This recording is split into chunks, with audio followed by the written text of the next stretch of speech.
Okay. Good evening. I'd like to call to order this special Tuesday, March 13th, 2018 board workshop of the Princeton Board of Education. The board is an elected, unpaid group of 10 citizens who set policy and make decisions on educational, financial, and personnel matters for the Princeton Public Schools on behalf of all residents. We're always pleased when members of the community attend our meetings. The board and the school district operate under applicable New Jersey laws and under the regulations of the New Jersey State Board of Education. Each meeting includes typically 3 opportunities. This one will be one public comment period. It'll sort of be a big public comment period in this meeting format. But we always reserve the right to limit the time allotted to each public participant. We just ask when you do make public comments. That's what we're doing this for. We hope you do. But just be mindful of other people behind you or other people who want to talk, and that we all get a chance to say what we want to say. Law limits discussion of individual personnel and confidential matters. We hope that our meetings provide useful opportunities for communication between the board and the community, so thank you for attending. And with that, Ms. Kennedy, if you would call the roll. Patrick Sullivan. Here. Betsy Baglio. Here. Daphne Kendall. Here. Beth Barron. Here. Let's pass it around, thank you. Debbie Braunfeld. Here. Jess Deutsch. Here. Bill Hare. Here. Greg Stankiewicz. Here. Michelle Tuckponder. And Evelyn Spahn. Here. Thank you. All right, good. Okay. We're going to start tonight with just a brief comment, both by me and then by our superintendent, Steve Cochran. And sort of what triggers my comments tonight is last week about this time we had a budget workshop, as we have had for many years, as our business manager, Stephanie Kennedy, can attest to. Always the same thing happens. We have many needs in our district and less funding than we have to go around. So we always have tough choices to make. But this is an exciting time for in the history of Princeton Public Schools. We have always attracted residents who value education, first-class, public, community-funded, community-directed education. Many of us believe that public education is a public good. And while our population growth these days presents challenges, it also presents opportunities to become even better at educating our children. But as we discuss future growth and improvement, it's important to reiterate that the Board of Education has always approached our challenges in a fiscally responsible way.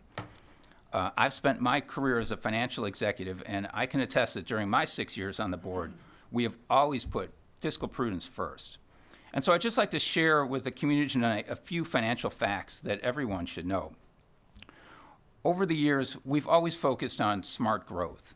And what I mean by that is over the past 5 years, as our student population rose about 2.2% annually, this board has limited the annual growth in our teaching staff to 1.5%. And administrator headcount was net zero increase over the period. To date, we've found additional space for our growing student population by carving up existing rooms, and we have slightly increased over the years our teacher-student ratios to save costs. We've also worked hard to maintain budgetary discipline. And every year, as I mentioned in our budget workshops, we work hard to hold the line on those annual cost increases. Keeping in mind that inflation over the past 5 years has been about 1.5%, we've held our costs, and therefore taxes, to as close to that level as possible without compromising our high educational standards.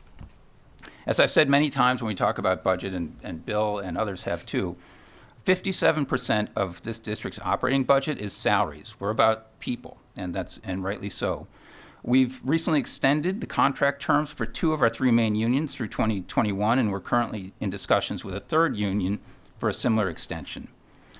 We've also worked hard on compensating for uncontrollable costs. 12% of the district's operating budget is health benefits, and we've absorbed, for the past 5 years, 7.26% compound annual increases in health costs. And our mandates from the state, our special education costs, also continue to rise. We have no choice but to absorb those as well, and we've done that, keeping overall costs low. I want to talk for a minute about our relationship with Cranberry, because the question keeps coming up. We've talked about it over the winter a few times, but want to reiterate that this is an advantageous financial relationship for us in Princeton. Our annual operating budget is approximately $95 million. $87 million of that is in the general fund. So in exchange for receiving 280 high school students from Cranberry, our district receives $4.9 million annually. That's about 10% of our operating budget. And keep in mind, our operating budget is what's capped by what we've called the 2% cap, what the state controls in terms of increases. What we're talking about in terms of a referendum is a different issue because it's capital related and can be spread over a long period of years. But we get 4.9%, almost 10% of our operating budget from this Cranberry relationship. Now, these 280 high schoolers are not the reason for our expansion needs. Far from it. They are spread out over 85 classes that are going on in that high school building at any point in the day. So that's about 3 students average per class. It's not the reason that we're talking about expansion. Rather, our expansion needs are driven by the broad Princeton population growth that has been happening at every grade level. But replacing this $4.8 million that Cranberry contributes to us would amount to a huge budget cut. Or if we could pass it on in taxes, which we couldn't, it would be a huge tax increase for Princeton residents.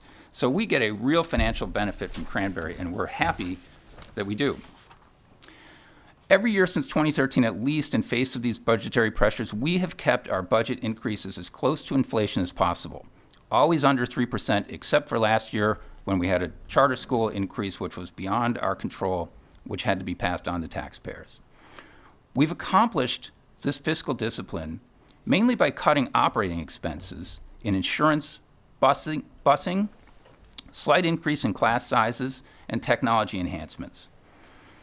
At the same time, I believe we've made the educational experience we offer better in a host of ways that don't cost a lot, and that's important. If you've ever been to a public meeting, some of you maybe have been to student achievement meetings, we ask that question all the time.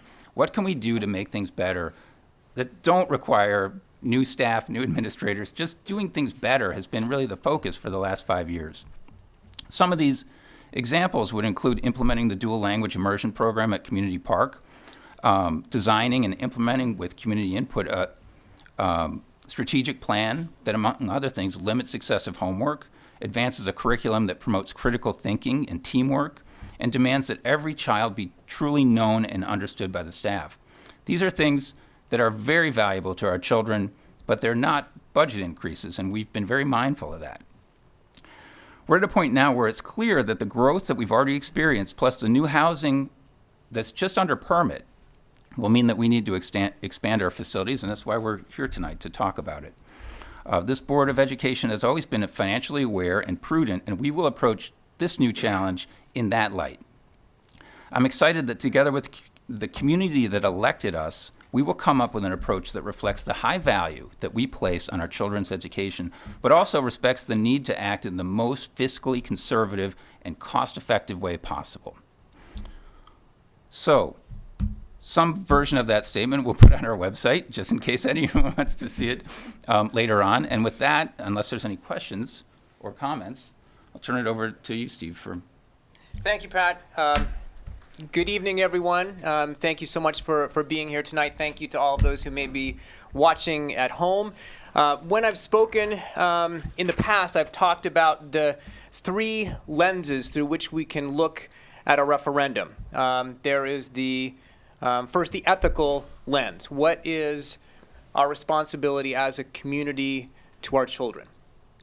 How can we support their learning, their health, their development, those amazing kids who are in our classrooms today, and all those amazing kids who will be coming into our classrooms tomorrow, and they are coming.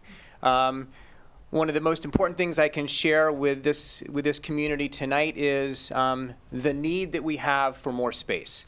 We are currently a district with an enrollment of 3,800. We have that enrollment has risen by 10% in the past 5 years. It will go up by another, and this is very conservative estimates, by another 10% in the next 5 years. So up by 380 students by 2022. It will go up another 10% by 2027. So in the next 10 years, our enrollment will rise by 20%. We're looking at 700 to 800 more students coming to our schools. And our schools are all at or well over capacity. So the big question we have is, where are we going to put them? Our high school, 1,600 plus, is 200 students over capacity and going up to 1,900 or 2,000. Our middle school is at a crisis point. It's 100 students over capacity at 750, going up to 850 in 2 years, 900 in 4 years, and 1,000 maybe 6 or 7 years out. We need to find a place for our kids, those who are coming to us. If we don't, we are looking at significantly higher class sizes. We're looking at cutting important electives at the high school and the middle school, just so our students can have the basic courses. We're looking at really undercutting the high quality education and learning that is a hallmark of this community. And so if we have to build space, let's look at doing it the right way, which brings us to the second lens, the educational lens. We're not putting our kids in a warehouse. We're going to try and build space for them that aligns the space and the architecture with the instructional practices we know our teachers are using and want to do better, and with the ways we know our kids want to learn. The skills our students need for college and the work world are clear. It's the ability to create, to collaborate, to think critically, to solve authentic problems. It's the ability not to just be recipients of knowledge, but to create knowledge. And they need spaces to be able to do that, to build, to make, to apply what they have learned.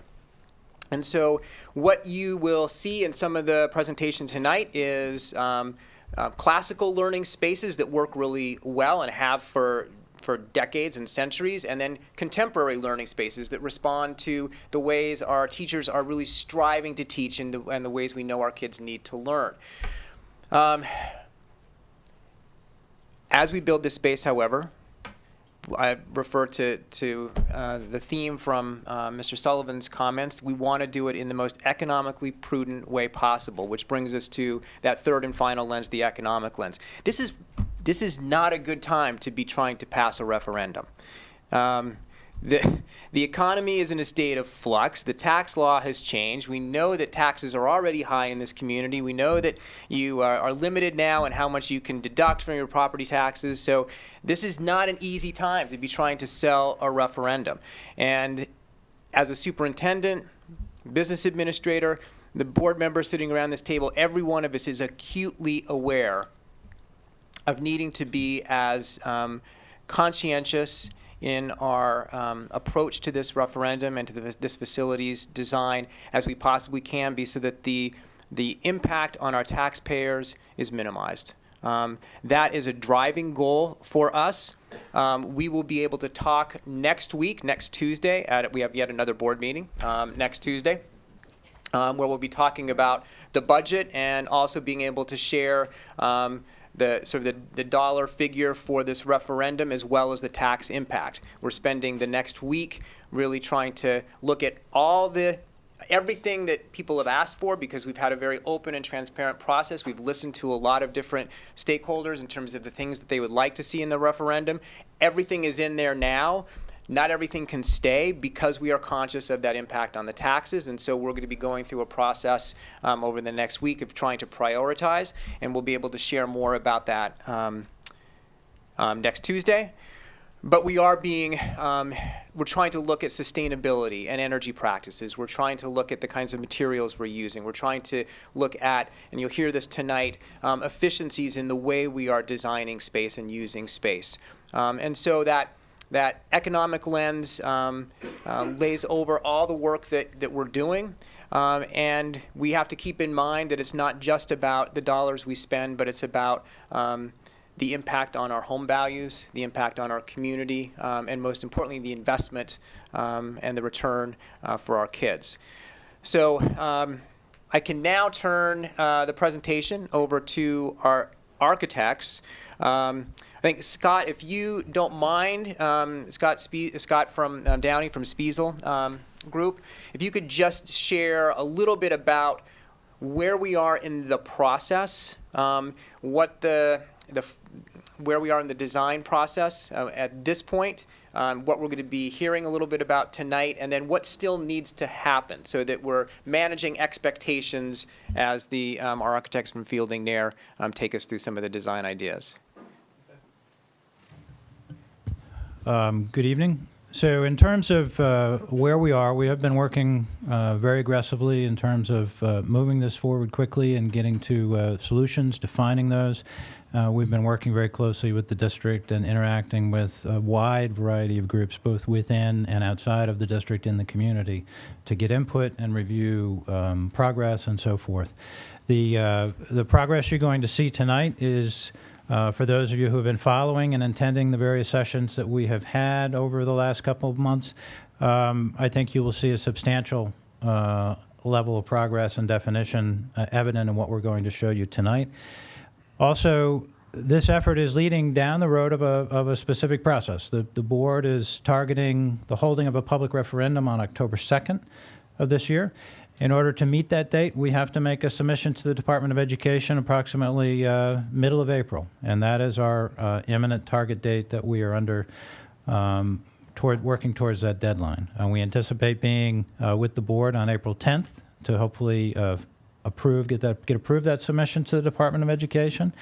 So between now and that middle of April timeframe, we will continue the process of feeding updates and making presentations and so forth. We hope to have, as Superintendent indicated, we are defining and developing the budget as well as the design right now, and we'll be talking with the board about that next week.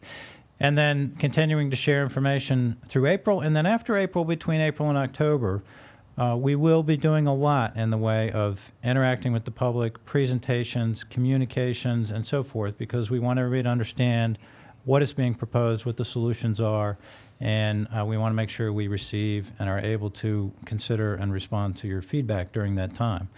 Following the referendum, if the referendum were to pass, then the implementation would begin and the process of full design and engineering takes place.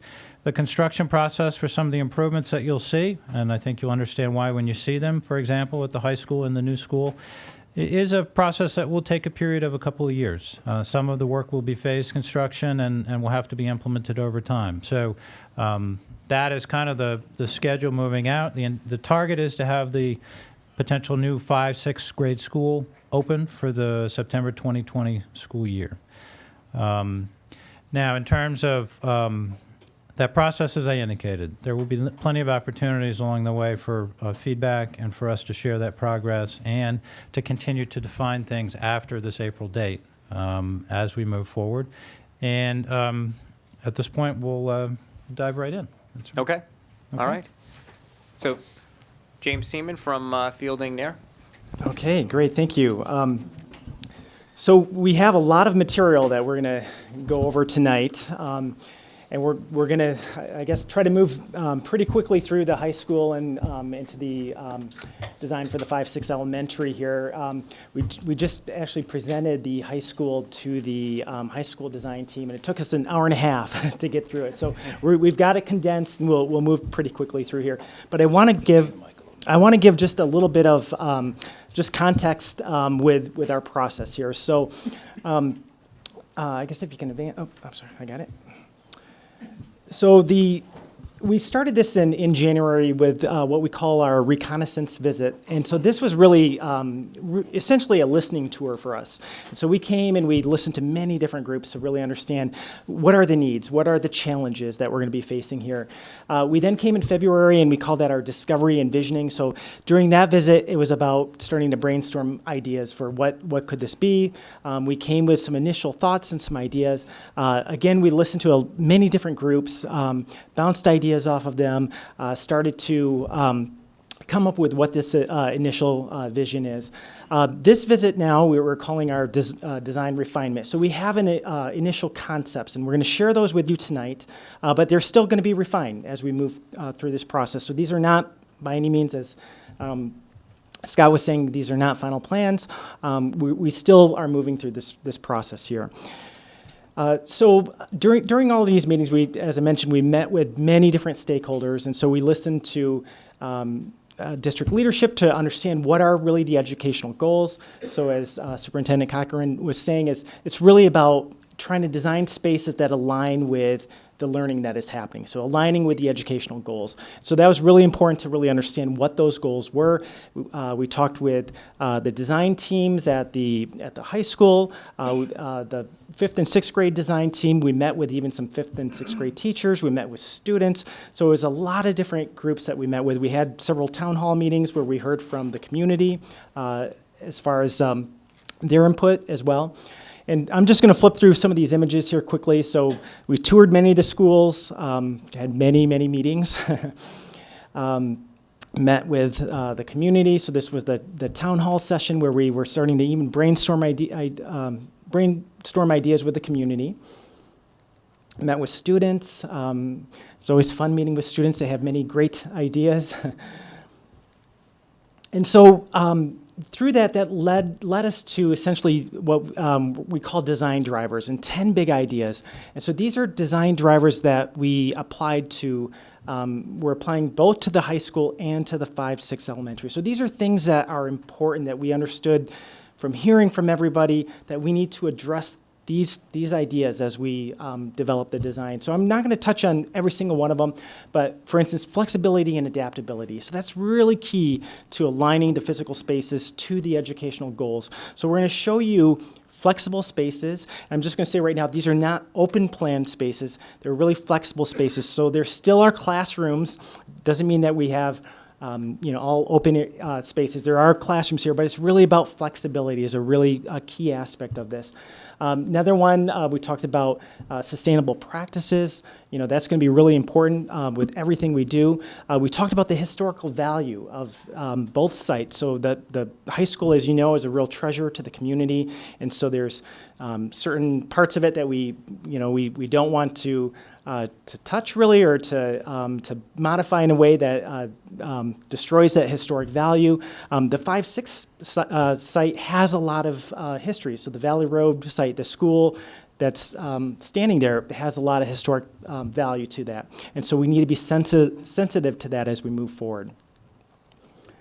So we're going to start by getting into the high school, and I'm going to turn it over to Charlie here shortly. But I'm just going to talk about some of the kind of the big picture things about capacity here. So the two main things that we're trying to address here, the problems that we're trying to solve, is the increased capacity. So we need to expand the capacity of the high school.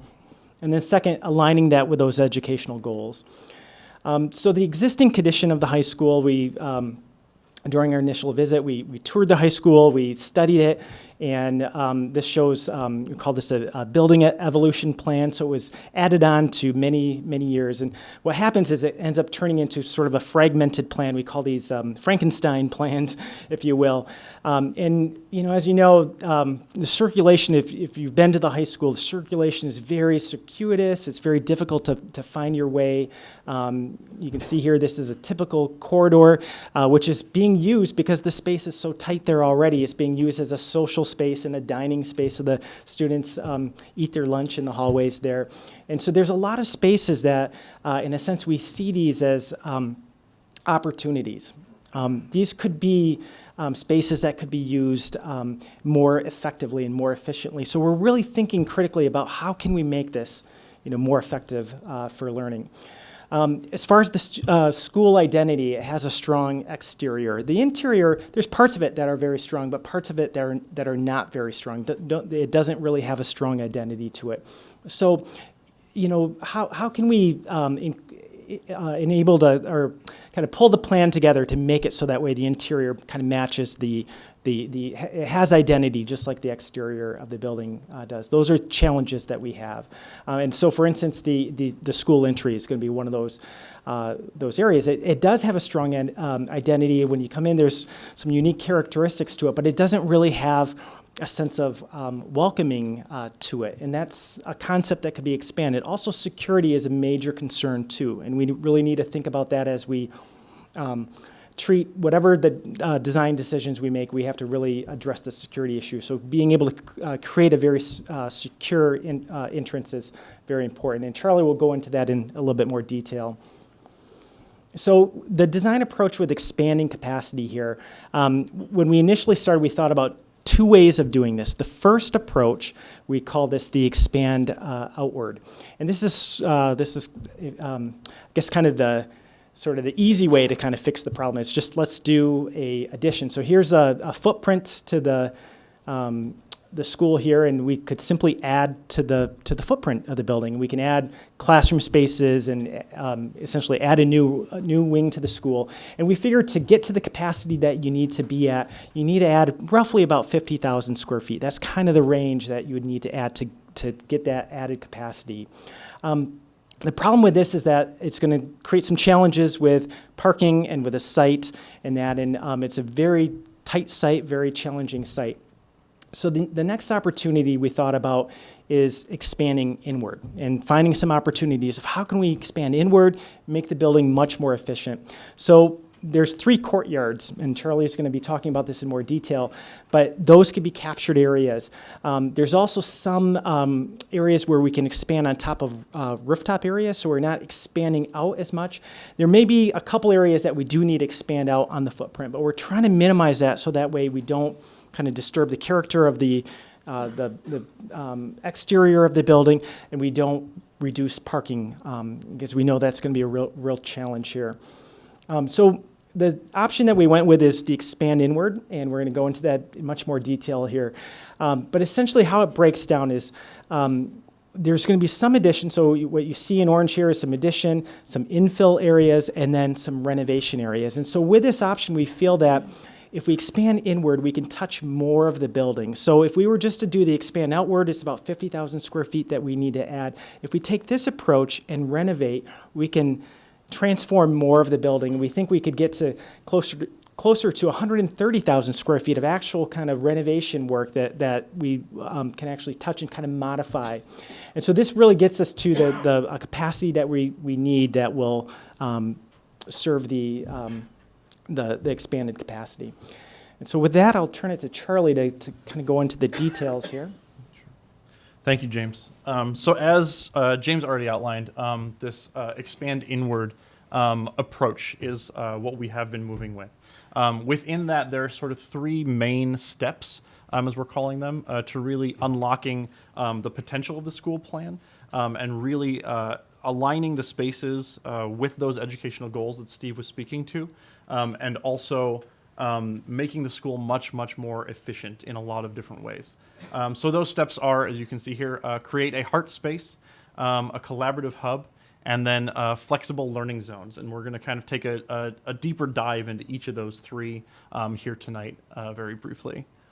So the first step, create a heart space. So what this speaks to is that security and welcoming entry that James was talking about. So that would be a part of the design work going into creating this heart space. In order to create this heart, we would be capturing, this is the courtyard, one of the 3 courtyards that James mentioned as well. Within this, the design would seek to really create a sense of pride and identity to that entry to the school, so that as students are entering the school or visitors, parents, through that main tower, that really iconic tower, we kind of continue that feeling into the entry sequence through the school.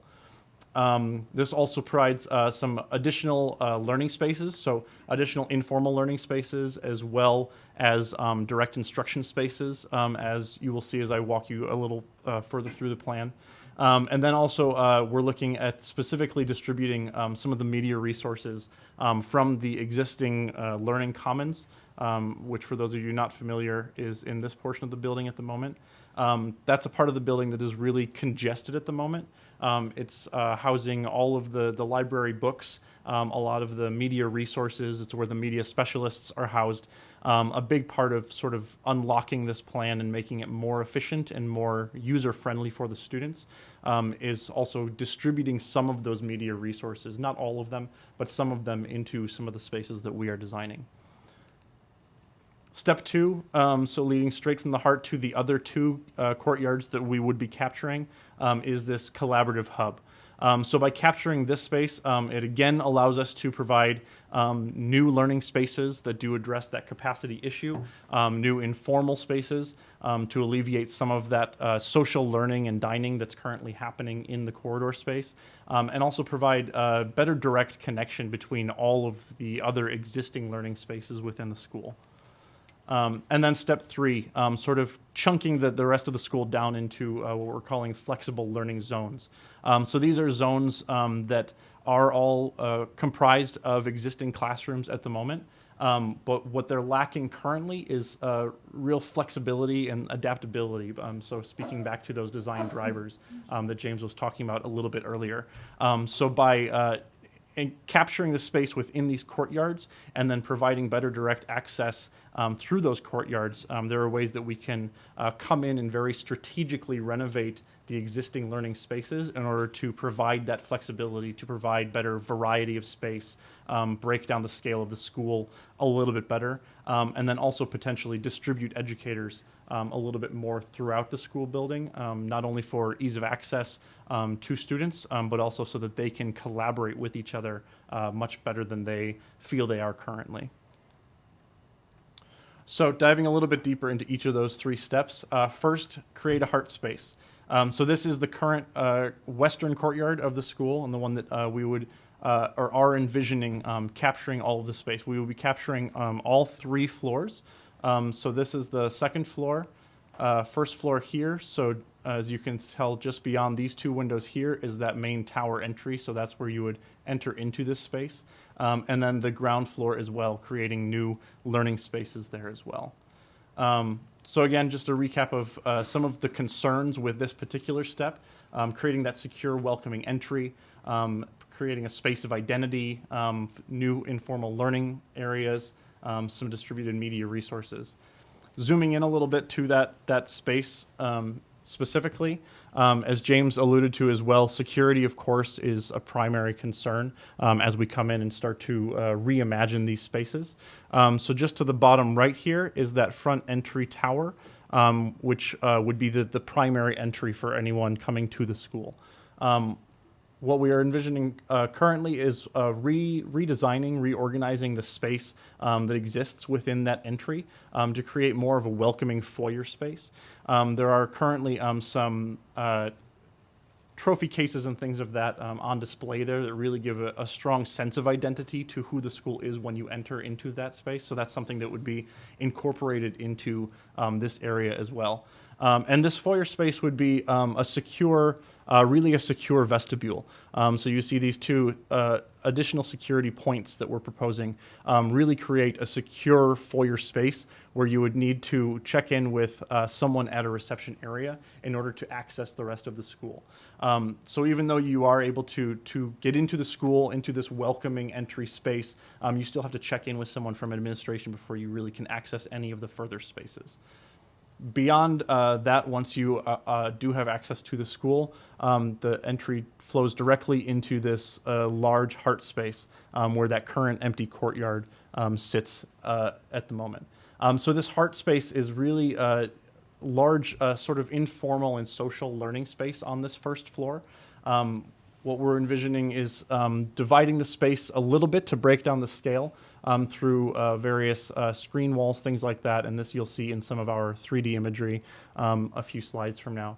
But so that we can provide some smaller seminar spaces, potentially distribute some media resources. So this becomes a space where students, if they're arriving early to school or staying late for any reason, they can potentially access this space, have comfortable places to go sit down, get some work done, collaborate with a group. There are a lot of clubs we know, as we've been talking very closely with the high school principal that meet after school hours, so providing more space that's properly suited to the activities that they're doing after hours as well. From this 1st floor, you then would have direct access to the ground floor via this staircase and to the 2nd floor via this staircase here. And then the primary feature of this space is really the central gathering stair, as we refer to it. And so really turning this heart space into a presentation and gathering area. This stair would be large enough to accommodate probably 3 to 4 classes at one time. So that's another activity need that we've heard from a lot of the high school teachers, is that they don't really have a proper space to meet with multiple classes simultaneously to potentially give a lecture and then quickly break down into smaller groups to do different activities. And so this really provides that space while providing access to a variety of other spaces that allow for that flexibility and fluidity between learning activities.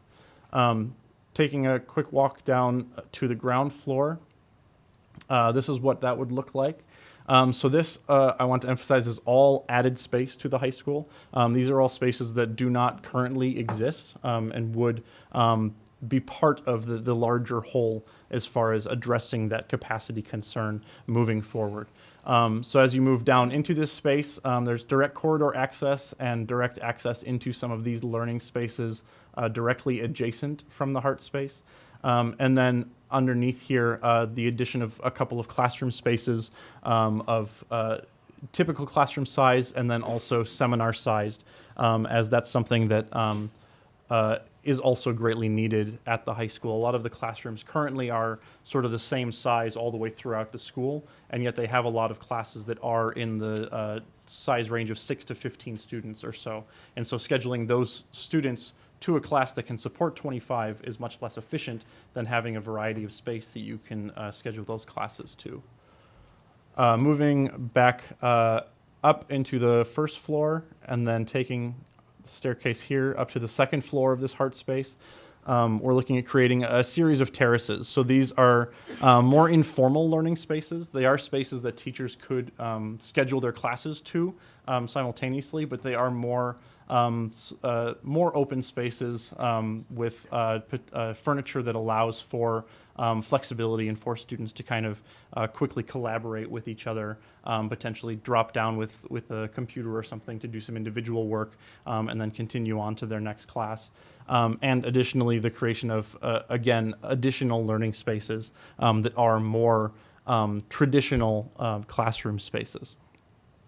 And then along with this, again, what this really does for the plan of the rest of the school is allows for access from all of these adjacent learning spaces, not only to this space, but to each other through adding new circulation paths that don't involve all 2,000 students going through the same tight hallway. So this then is a section cut through that space, just to sort of take a look at how it stacks on top of each other. So over here to the left, if you can see sort of that tower entry, so that iconic entry to the school, would lead you straight through this foyer space with the reception and the various different safety concerns, as we've sort of discussed that, leading directly into this first floor of the Heart space, where there's more informal furniture, seminar spaces, potentially media resources, and then how it sort of flows down into this main presentation and gathering space and up into the new spaces created there, as well as the learning zones adjacent to it. So then we have just a couple of quick 3D views of what that is starting to look like. So this is a view from that first floor. If you're looking sort of down the gathering stair into that presentation and gathering space below. So off to the right here and beyond this screen wall in the background would be direct access to adjacent learning areas. Again, down the stairs and sort of back around here would be those new spaces on the ground floor. And then, of course, you can access the second floor where there's more of this informal learning space and new seminar rooms as well. Looking back towards the entry to that space, so just beyond these two doorways here is sort of that front foyer area, that main entry through the tower. So coming in through those doors into this space is more of this sort of informal social area that would be open to students and teachers to use throughout the day. And then this terrace space above, terrace space above as well.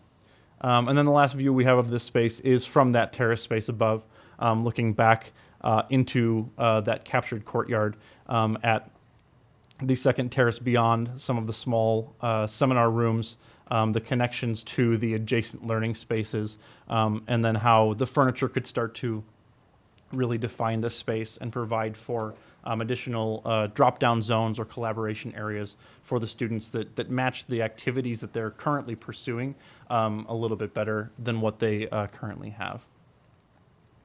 So moving forward into step 2, the creation of this collaborative hub. So this is a view of the north courtyard.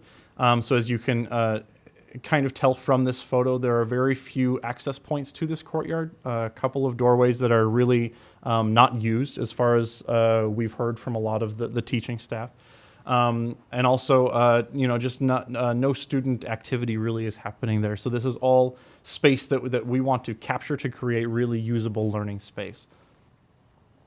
Again, just to kind of recap the goals with this space, what we're seeing this central collaboration hub as is really a research and technology space. So a lot of the resources, as I mentioned earlier, for that research and technology are currently housed in the Learning Commons, which, if you're a student sort of living day in and day out in this school, it can be a far walk from some of your classes on the other end of the school to access some of those resources. So that's part of the discussion right now is some of what of those resources could start to make their way more into a centralized location, so that we can really provide students better access to that and also access to this space from all of the adjacent learning spaces. Additionally, this would include potentially some student showcase areas, more casual dining spaces, again, to alleviate that stress that's currently on the existing corridors, the direct connections, and, of course, distributing media resources. So then this is just really quickly some of the student voice in here. So this is all from focus groups that we've had with the high school students, and what it is that they are doing as far as activities currently, what they are sort of craving in terms of spaces that they would use if they had access to, but don't necessarily at the moment. So things like, they mentioned specifically a heart to the school, and here I want to emphasize too that they are speaking about a physical heart. There is a lot of pride in being a Princeton High School student, from what we have gleaned in our conversations with them. So there is a lot of figurative heart there, but they don't feel like there is a central space that they can kind of express that and utilize in that way. Other things such as, smaller study-sized rooms, so for small groups and things like that, so speaking to the variety of spaces that they don't currently have access to, larger gathering spaces, potentially entrepreneurial areas, things of that nature. So then zooming in on this space, here we are at the ground floor. So here we're capturing the space of the north courtyard and the south courtyard. And a big part of the move on this floor is reorganizing the space in between a little bit, which we just toured this afternoon a little bit more specifically as well, to create a passageway between those two courtyards to really provide direct access between all of these spaces is really, really crucial. So on this floor, again, just to emphasize that these are all newly created learning spaces. So when we come in on the ground floor and have a new tech lab, this is a space that they don't currently have, where we can start to alleviate that capacity issue that is going to be coming up the next 5 to 10 years, as Steve pointed to. Moving to the first floor, so on either side in both courtyards, we have a direct stair connection from the ground floor up to this first floor. This is what we're referring to as the media commons. So this is really where some of that learning commons functionality starts to move into. And this becomes a really centralized resource that students can access from all over the school. They can access things here as they're switching classes, now instead of walking through sort of blank corridors with empty lockers that they're not currently using, they can pass through this central media commons, stop in, talk to someone for a couple of minutes, and continue on to wherever their next class is in the building. Additionally here, the creation as well of some new terrace spaces. So again, these are those more open informal areas for social learning, for dining, things of that nature. But these are additional spaces that can also be used as educational spaces throughout the day in order to speak to that capacity issue as well. And then moving sort of up through this central space, which we're envisioning as a presentation and gathering space, as you'll see a little more specifically in a minute, providing direct access to the second floor, which we are seeing as this technology hub. So there are already some computer labs in this area, but there are making and creative activities that the students are already engaging in that they don't have proper space for. And so we're really sort of trying to reorganize the second floor of this central collaboration hub to suit those activities, to provide things like a digital lab for computer-based work, but also spaces for engineering and prototyping, where they can then jump from the designs they're working on digitally into actual physical making of things like that. And then again, as with sort of every floor of these captured spaces, providing this informal terrace and learning space where smaller groups can meet, media resources could potentially be distributed, and what these ultimately really do is provide better direct access to these flexible learning zones. So again, taking a quick section through that space and just taking a look sort of floor by floor, we have the ground floor space with the creation of some of these new seminar rooms and classroom spaces and the passageway between. Direct access from both of those spaces into that central media commons that can really start to become a central resource for all of the students. And then from that up to the second floor where we have more of those technology resources and informal learning spaces on those terraces. So looking at a few views of these spaces, we're going to start in the north courtyard here. So we're sort of on the second floor in that central technology space, looking into that north courtyard at the spaces below. So here, as with some of the other spaces, as I've mentioned, sort of a screen that can start to kind of break down the scale of the space so that you can have access to variety of spaces with those smaller seminar-sized spaces, even within this larger atrium. And then also taking a look from this sort of bird's eye view of these connections that directly lead into those flexible learning zones. Here, still in the north courtyard, sort of looking back towards that central area. So we're on the second floor looking down at that ground floor space and the connection to the southern courtyard beyond. Media Commons on the first floor, Technology Hub on the second floor, and then all of the connections that provides as well. This is a view from the ground floor in the southern courtyard. So here we have over to the right is where the existing cafeteria is. So providing a really strong direct connection to that space in order to not only activate that space as a learning space, but also provide further access to new spaces for that social learning and dining component. And then from the top of the stairs on the second floor, looking back at the same courtyard. So here we see more of that sort of social learning dining component. Again, some smaller seminar, small group areas, sort of partitioned off at the ends of the courtyards in order to break down the scale of that space. And then here on the first floor, excuse me, with this terrace, really sort of providing more of a student showcase area, place where students can collaborate with each other, but also share their work, discuss it, hold classes there, things like that.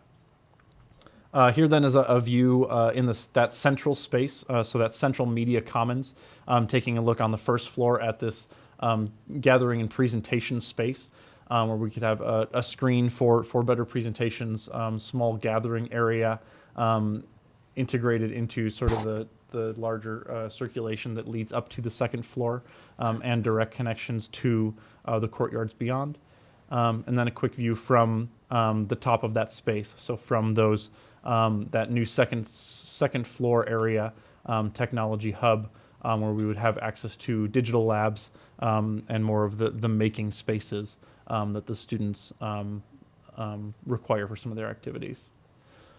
So that leads us into step 3, which is really what all of this really allows for, is providing better direct access to all of the rest of the existing learning spaces. So what we really wanted to achieve with this expansion inward is really having as great of an effect on the existing school as possible, and not just providing a new addition that you may experience for one class throughout the day, and then go back to sort of the older classrooms as they have always existed. So through this, really provides better flexibility and fluidity to the entire school plan. It really creates more efficient learning spaces, and really kind of opens up the rest of the plan of the school. So this is a quick look at how we start to break down those flexible learning zones. And within each of these zones, what we are proposing is taking a single classroom from most of these different zones and creating more of an open common space, still an educational space, but a space that allows better direct access to these courtyard spaces and to that new collaboration hub and heart space. And then within this, envisioning spaces where new teacher collaboration spaces could be envisioned in order to, excuse me, redistribute educators in a way that allows them to collaborate with each other in the ways that they need to. So zooming in on one of those spaces, this is how that might start to lay out. Specifically looking at this, so opening up one of those classrooms to become more of an open common space, but keeping the rest of the classrooms to really provide that direct instruction space. What this also does is creates educational space within what used to be the corridor. So now instead of all of the students having to use this corridor to travel around the school, we've sort of alleviated the need for that through this central spine, through that collaborative hub zone, through those north and south courtyards. And so these former corridor spaces can really start to become smaller zones where students can sit to do individual work, meet in smaller groups, things like that. So then this, we've got a couple of quick views of what that could start to look like as well. So here we're standing, thank you very much. Excuse me one second.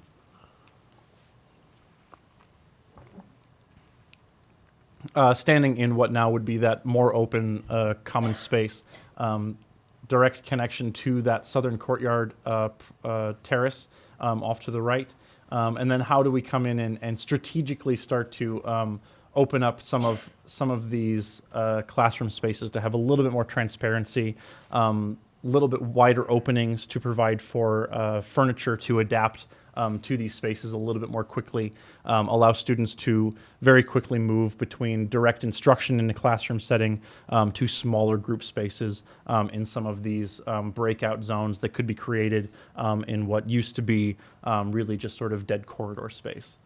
And then a second view, sort of standing from the other side of that commons, looking back at some of those classroom spaces and some of these smaller breakout spaces that could start to be created. So then, in addition to those 3 main steps, which really are what kind of unlocks the potential of the high school site and really speaks to the efficiency, there are some other moves that we are making throughout the rest of the school. So 3 that we wanted to touch on here this evening were an athletics component, the lobby space of the Performing Arts Center, and that current library or learning commons, and how we could start to create better learning spaces there and really make those more efficient as well.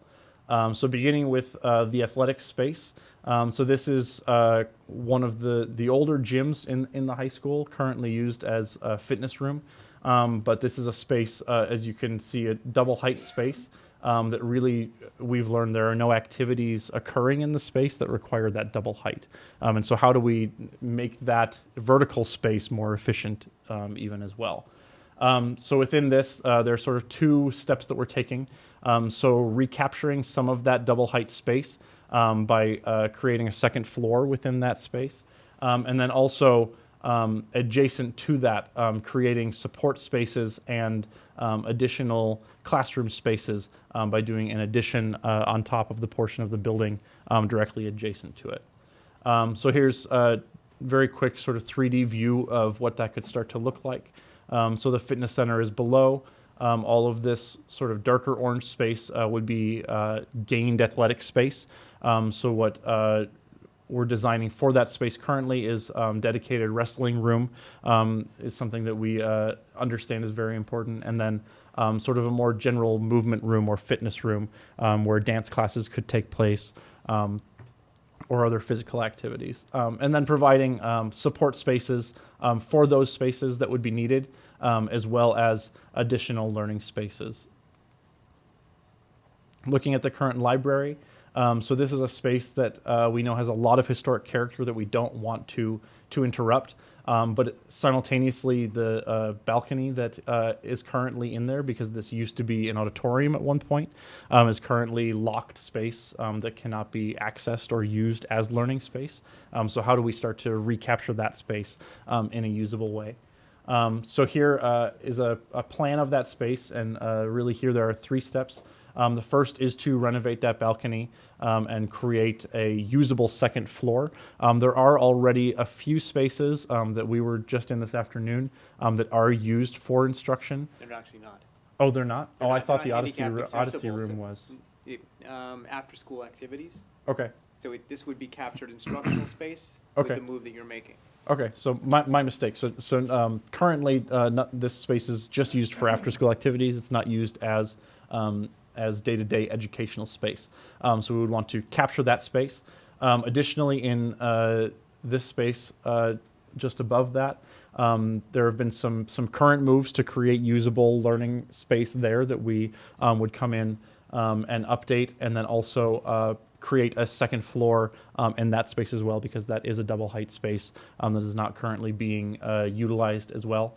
And then thirdly, creating a connection between those 2 spaces, but also a connection back to the second floor of the rest of the school, so that these spaces are sort of not off on their own at sort of the far corner of the school, but can really start to be integrated back into how students navigate the rest of the school.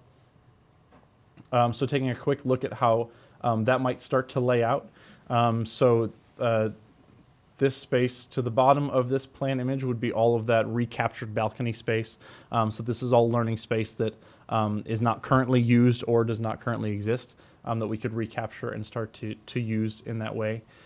Spaces in what used to be the proscenium space there, while still, of course, taking into account the detailing there and the historic nature of the room itself. And then, as I mentioned, providing direct access back into that second floor area. And then finally, taking a look at the front of the Performing Arts Center. So this is a space that we have heard a lot about as far as its usefulness. It's a little tight. It's not particularly useful for when there are events in the Performing Arts Center. Additionally, it is used during the course of the day by students to sort of drop in, to eat lunch, things like that, even though it's not really a space that's suited to a lot of those activities. So really matching it to those activities, what we would like to come in and are proposing would be a small addition to the front of that lobby space to really kind of push it out a little bit and create a more usable space. Potentially the creation of new grab-and-go or servery points to serve that dining function that it could serve throughout the day. And then, of course, providing flexible furniture to really activate those areas. And finally, a quick view at what that could start to look like. So really just capturing a bit more space and using the existing windows to really create a nice flow between that space and the Performing Arts Center. It really speaks to a couple of different issues that space is currently experiencing as far as having a more open, welcoming lobby space for events that are taking place after hours, as well as providing not only informal learning space, but additional dining areas for students on a daily basis. And with that, I think we are going to move to the 5th and 6th grade school. So thank you all very much. Yeah, yeah. Do you want to pause here and now We could. I wasn't have sure the if you board wanted to ask keep- questions about the high school, and then we Yeah, can, so we'll pause there to field some questions and Yeah. then move on to the 5th and 6th grade school. just Charlie, I have heard the presentation before, so I was aware of it, but I'm not sure. I can't remember if it was mentioned or not that when you're capturing the courtyard space, you're doing so by putting on a glass roof. So it really does. You mentioned it becomes an atrium, and so natural light continues to come through. Yeah, I apologize if that wasn't clear. Yeah, that's the intention, is that those spaces would be filled with natural light. Of course, there would be shading details and things like that we would get into in order to create really usable spaces in there. But it would be sort of an atrium space with a Right. glass. Yeah. Great. So those, and anyone else feel free to jump in if you have questions, but those just one, and I have a few, and they're just random, but as we went through this, I was just trying to remember. But those atriums, what are the dimensions? Are you talking, because some of the pictures look like they were rather narrow, like do you remember offhand, like what, roughly what you're talking about in terms of those courtyards that you're? I don't know offhand. Do you have a sense of? Scott, you. So I don't have the exact dimensions, but Yeah, the but pictures do look narrow, because what you're really seeing is you're seeing 3 stories, Right. tall. So it looks like a tall, narrow space. Uh-huh. But at each particular floor level, there is plenty of space to work with on a floor-by-floor level. So we're actually creating a lower floor and then interstitial floors. So within the context of a single floor, there's actually a reasonable amount of width there, particularly in the one in the front where Okay. where the heart is being created. So there is enough, because the idea, I think we talked about early on, was that you'd have a sort of stairway space that you might be able to give a lecture class in, and you mentioned that, but then when you saw the pictures, it looked like, well, you're not going to fit more than 15 kids in this stairway. I mean, so it's, It's a little deceiving. okay. Yeah. So it's broader than that and Yep. fuller than 3 or that. 4 classes Yeah. could fit on this. Then I guess there was around 61, I think, around slide 61, you had, yeah. Not that you're keeping track. Yeah. I always said when PowerPoints, it's like 3 minutes a slide, so I never got to slide 61 ever. But just a question about those flexible learning zones, like, because whenever you go to the high school now, one of the things you really notice when kids are moving through that space, it's like 42nd Street subway, right? It's like Right. very crowded. So how do people get there? I didn't notice, you're taking out hallways to make some of that space, but now how do people access the space? Are they going through the kind of commons area to get to their, They can, you know- and so the corridor space would not be entirely eliminated, so that the existing corridors would still exist there. It's just sort of a reorganization, because we are alleviating the need to use those corridors specifically for circulation by providing more circulation through that central courtyard space and things like that. There could be more flexible furniture in that space that allows for those smaller breakout zones. But students would still be able to access those spaces the same way they always have, in addition to sort of the new connections to the Heart and the Collaborative Hub spaces. so have you thought about the flow? Is this something that you do, like measure how many kids you've got in there? I mean, I'm sure right now, they're basically shoulder to shoulder across those hallways almost sometimes. And so, like the way that you're changing things, you're changing the flow, you might be changing the paths that people take. So Right. have you thought about what that does to the flow of kids moving from class to class? Yeah, we have, and I mean, a part of that, I don't know if James, you want to jump in here too, but a part of that is also the scheduling that we've been working through with the principal, with good. Gary. Okay. So that's a big part of it is as we get further into thinking through what those flexible learning zones, how they are sort of scheduled, as far as are they, is one sort of the social studies wing, is one the mathematics wing, things like that. Okay. We will start to run scenarios shortly as far as how that will start to flow and how Yeah. that will start to feel on a student base. Right, because I just wonder if those spaces are both used for learning and for people getting around the building at the same time, you're going to have a conflict. But I'm sure you've done a lot of these, so I'm sure you've thought through that. And then my last question is, with respect to the pack, so it seems to me that the last architect who did this just didn't do the math. You know, when you look at that front hallway, and it's not an aesthetic thing necessarily. It's just however many people sit in that space are all leaving the space at the same time, and that you need, I don't know how many square feet you need when you're standing.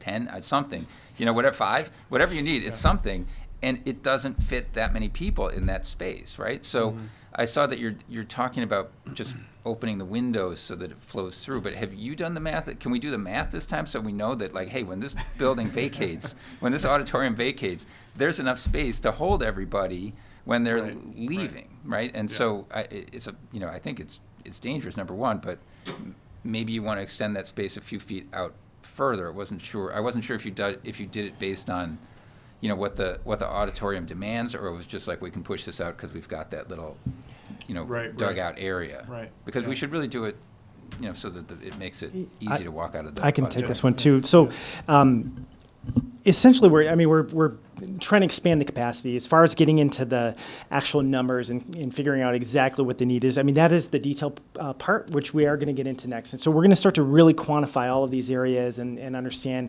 real specifically, you know, that it's going to work for you and that it will make sense in that. But, you know, but we do feel that these spaces that we're showing, they are very large spaces that we're talking about. So adding that area to the pack is going to add a lot of extra capacity there.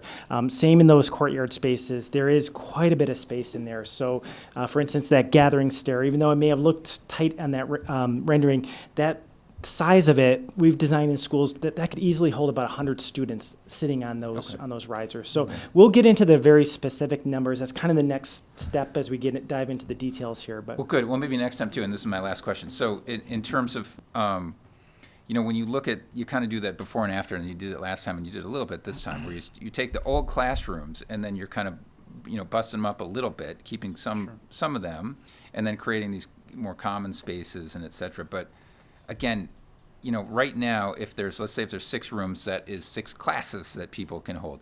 Have you thought about that space that you showed, and it was in the 60s, you know, around slide 60, whatever, how many classes that space holds? I mean, you've got commons now, and you've got breakout areas, et cetera, but again, you've got how many teachers, and what classes are they running, and how are they doing that in the space? Is it more than you would have today, or is it less? Because it kind of looked like less to me. There was just less, you know, areas for a teacher to teach. So quantifying those spaces is sort of our next step with Gary, the principal of the high school.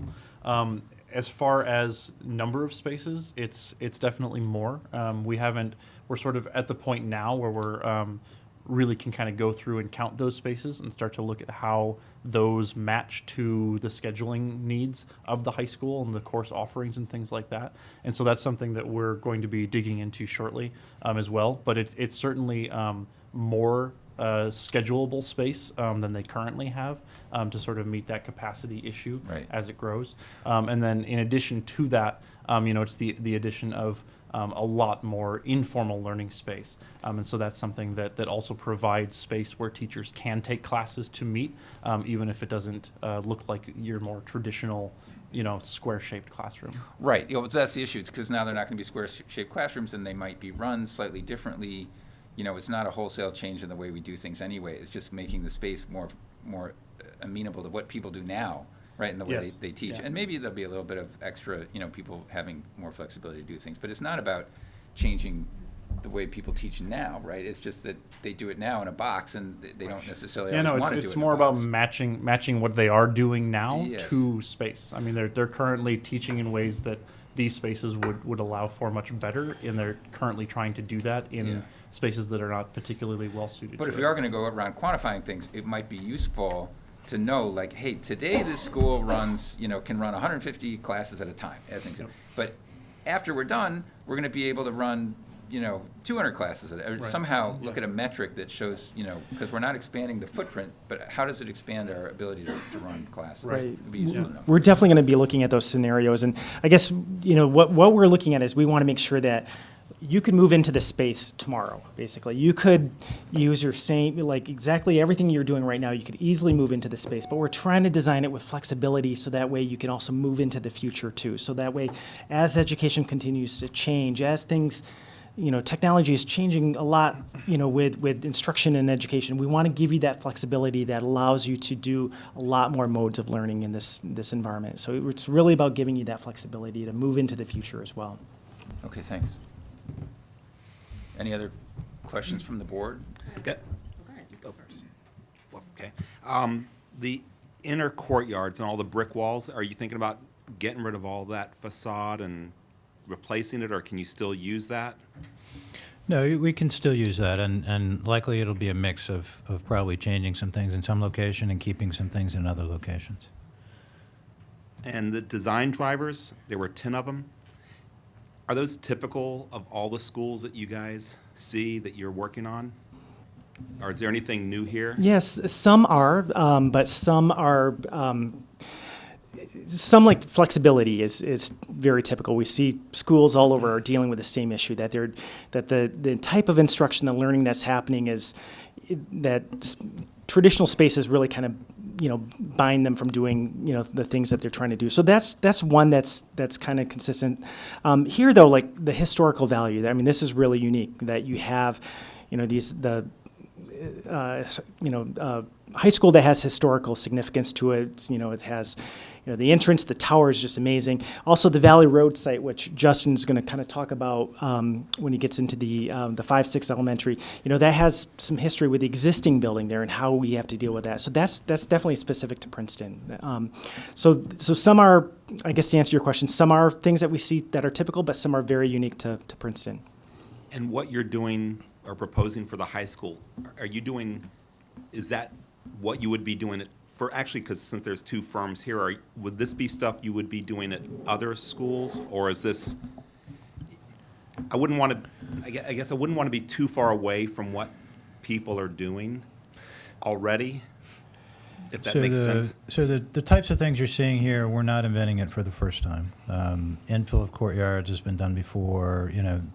The circumstance at the high school is unique in that, you think about the circulation there, it's like you have a small community and you only have one-lane roads. The hallways are packed because there's not enough space for the kids to move and circulate. So we're putting in, using the courtyards to gain educational space, using the courtyards to create freeways, if you will, to ease the circulation pattern in the building.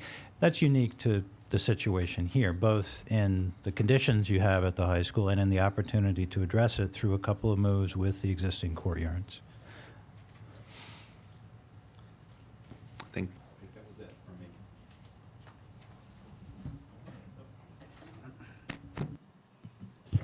me. Thank you. That was actually a great presentation. I learned a lot about what the plans are, and that was very helpful to me.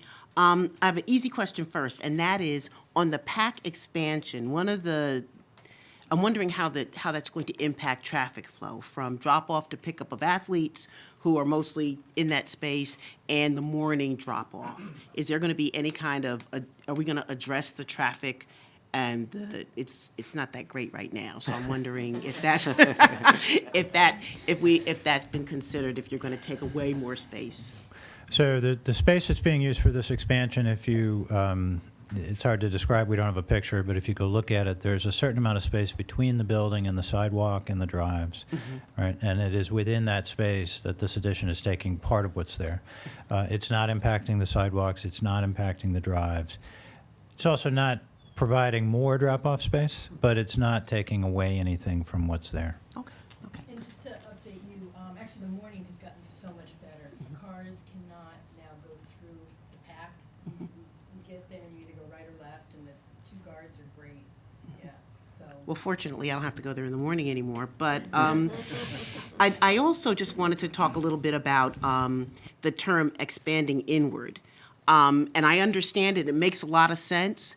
I'm wondering what that says to the larger community in terms of, if we're going to have this great space, will there be opportunities for the community to utilize that space in a town where meeting space is at a premium, gathering space is at a premium? And is there an eye toward having a school where there may be opportunities for community groups to use the facility, or are we really kind of focusing just on the educational function?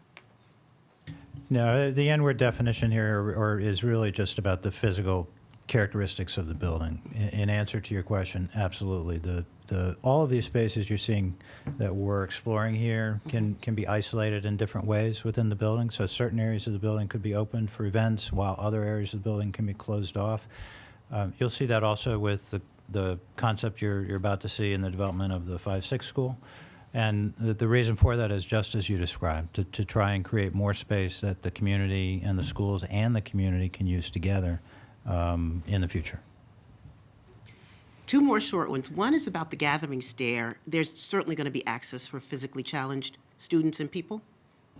Yes, absolutely. Yep. Okay, Yep. all right. And I also just want to talk a little bit about if form follows function, where in this design do we see the needs of under-resourced, underprivileged students for like tutoring spaces or kids who are going to vocational education for a half day? Are we keeping in mind all the different ways that kids learn, that sometimes wide open spaces don't serve every child equally? And so as we move into this new frontier, that we're thinking about those who may not be as advantaged or resourced as many of the people in this town are, and that we have spaces and we're able to address and maybe close some of the gaps through our physical building. Right. Yeah, that's a great question, and absolutely yes. And really, what we're showing here. And I hope you don't take it the wrong way. It's not all open spaces. It's really about a variety of spaces. So if you really look at the plan, there's small group rooms, there's seminar rooms. It's really about having a variety of different types of spaces that really match the either the learning activity or the type of learning need that is needed. So it's really giving you that flexibility through having now a variety. It's not all uniform classroom size spaces. There's still classroom spaces. There's some smaller seminar size spaces, small group rooms. Again, it's really about that variety that really addresses all of those kind of needs. One thing that the principal, Gary, when we first met with the group, he mentioned kind of the educational program at Princeton High School. He said it's kind of like, described it as Burger King, you can have it your way, the slogan. And that really, they do customize learning for the students, and it's really about personalized learning. And that was one of our design drivers that was up there. And that is something that's not always, we don't see with every single school, going back to your comment about the design drivers.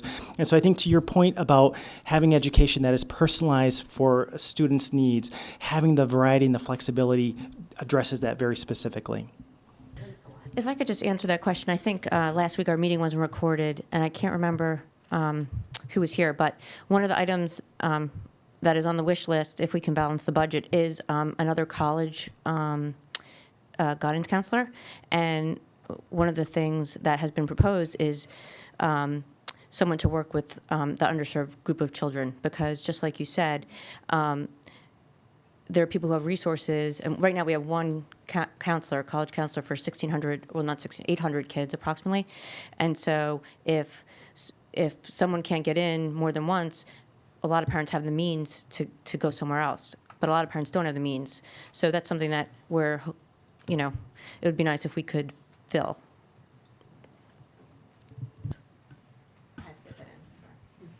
I just had a couple quick questions. Did we do any thinking about the guidance in the front office and kind of making that more efficient and more functional? Yeah, we have. So in what you're seeing tonight, a lot of progress has been made, but there's still a lot of development going on. So that is an area that we're now looking at. Mm-hmm. We know that there's need for improvements there. We met with the teachers today and showed them some of this, and interestingly, to the last comment, one of the things that they talked about is that hard space is right outside of that guidance area. Mm-hmm. So it actually provides a space, or could provide a space, that is tough right now when college counselors and others come to the school. There's now, there would be a place for those types of activities to happen right there next to the counseling area. But the counseling area itself and the office area will see improvements as well. Okay. And also I noticed the cafeteria would now be accessible on one level, and there's a lot of space down there now that seems like it's very underutilized. And will we be looking at that too, and whether we can recapture perhaps some learning areas in there? Yes, absolutely. Connecting to that space, we saw that as a huge opportunity. We see those types of spaces, sort of the idea of a cafeteria moving into more of a learning cafe in a sense. And this is happening kind of all over the place. We see a lot of these. And so that's another area that we can address to capture some actual learning space. Okay.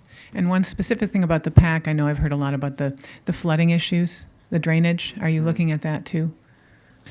Yeah, we are. We know about the drainage, and we're looking at a couple of different possible solutions to try to address it and mitigate it, keep it from happening again.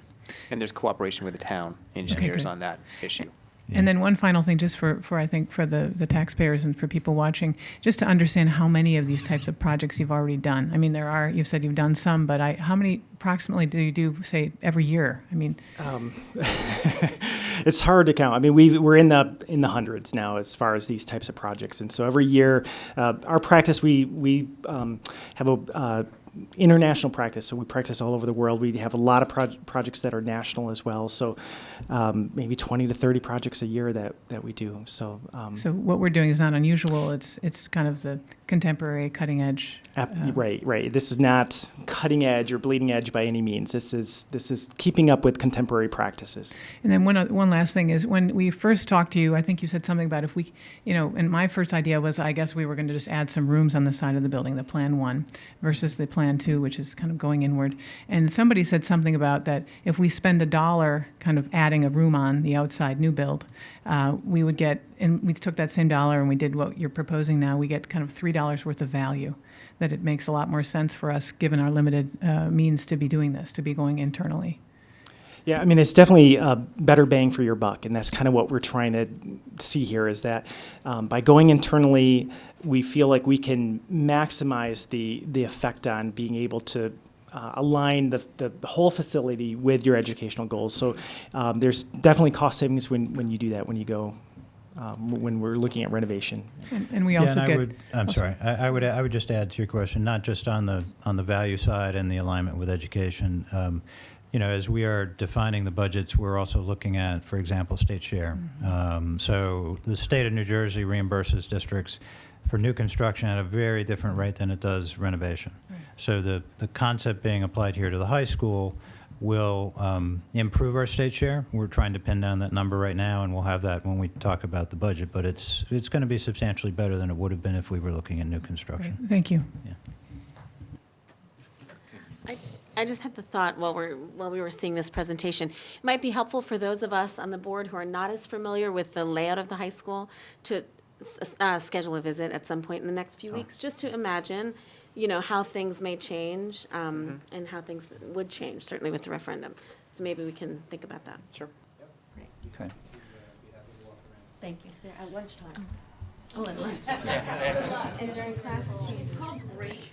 I just want to make sure I understand when we're talking about the distribution of media resources. I want to make sure I'm understanding correctly. The idea would be that some decisions are being made about sort of these flexible learning zones and the kinds of activities and the focus in each of those. And then the idea would be that the resources available proximate to those areas would sort of match so that students had access. And I'd like to believe that books and media continue to be an important part of the learning experience, and that there would be sort of a match between the space and what's available to students? Yeah, absolutely. I mean, that area we really see as it becomes the new hub of the school. I mean, it's really the location. It's location, right? It's right at the center. So yeah, the idea is to try to match the resources that are needed for that area. What those are, we don't know yet. Those are things that we're going to continue to explore and go into detail. In fact, tomorrow we have a meeting with a media specialist to get into some of that, and we know that they have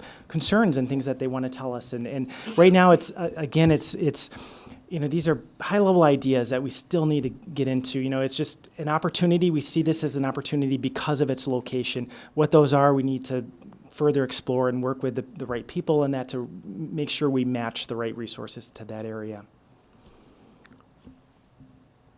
I just wanted to ask to push you a little bit further on I love the concept, the innovation of using unused space right now and bringing it to the fore. But with the atrium, how much more light are you going to bring into what right now is a fairly dark set of hallways? Just how much more connection are our students going to have to the outside? So I guess the way I would characterize it is we're actually bringing the students to the light. So, you know, the light is coming into the courtyard now, but you have a layering. So between the hallway and where the kids are hanging out eating lunch and circulating and whatnot, you have a few windows into a classroom, but there are really no windows into most of the hallways. So the infill of the courtyard takes advantage by trying to bring that light into more spaces, and by putting the main circulation in those courtyards and freeing up the hallways a little bit, you know, we can try to change the way activity happens, you know, and create it in areas where there is more daylight than there is currently right now. Sure. But just before you move on, could you just, what we're seeing here for the high school is not everything in total. These are just the highlights. So I just want to make sure that there are things that the community wants, that we are contemplating, such as restrooms outside, that we're not discussing tonight just because of time. Yeah, thank you. I should have mentioned it earlier, and I didn't. So we are working on a broad range of things. Tonight's presentation is focused on the high school and the 5-6 school, but we're looking at a variety of athletic improvements across various facilities. We're looking at renovations at the existing elementaries and at John Witherspoon, renovations that are focused on HVAC, safety, security, and other programmatic improvements. So when we come to you with the budgets, we'll have a listing of all of that, and it just wasn't kind of the focus of tonight's. But yeah, thank you for reminding. That's absolutely part of the picture, as well as. You know, you're going to see, we're going to talk about the school at Valley Road. Currently, administration is housed at Valley Road, so we're working on a solution to relocate administration to allow that school to happen here.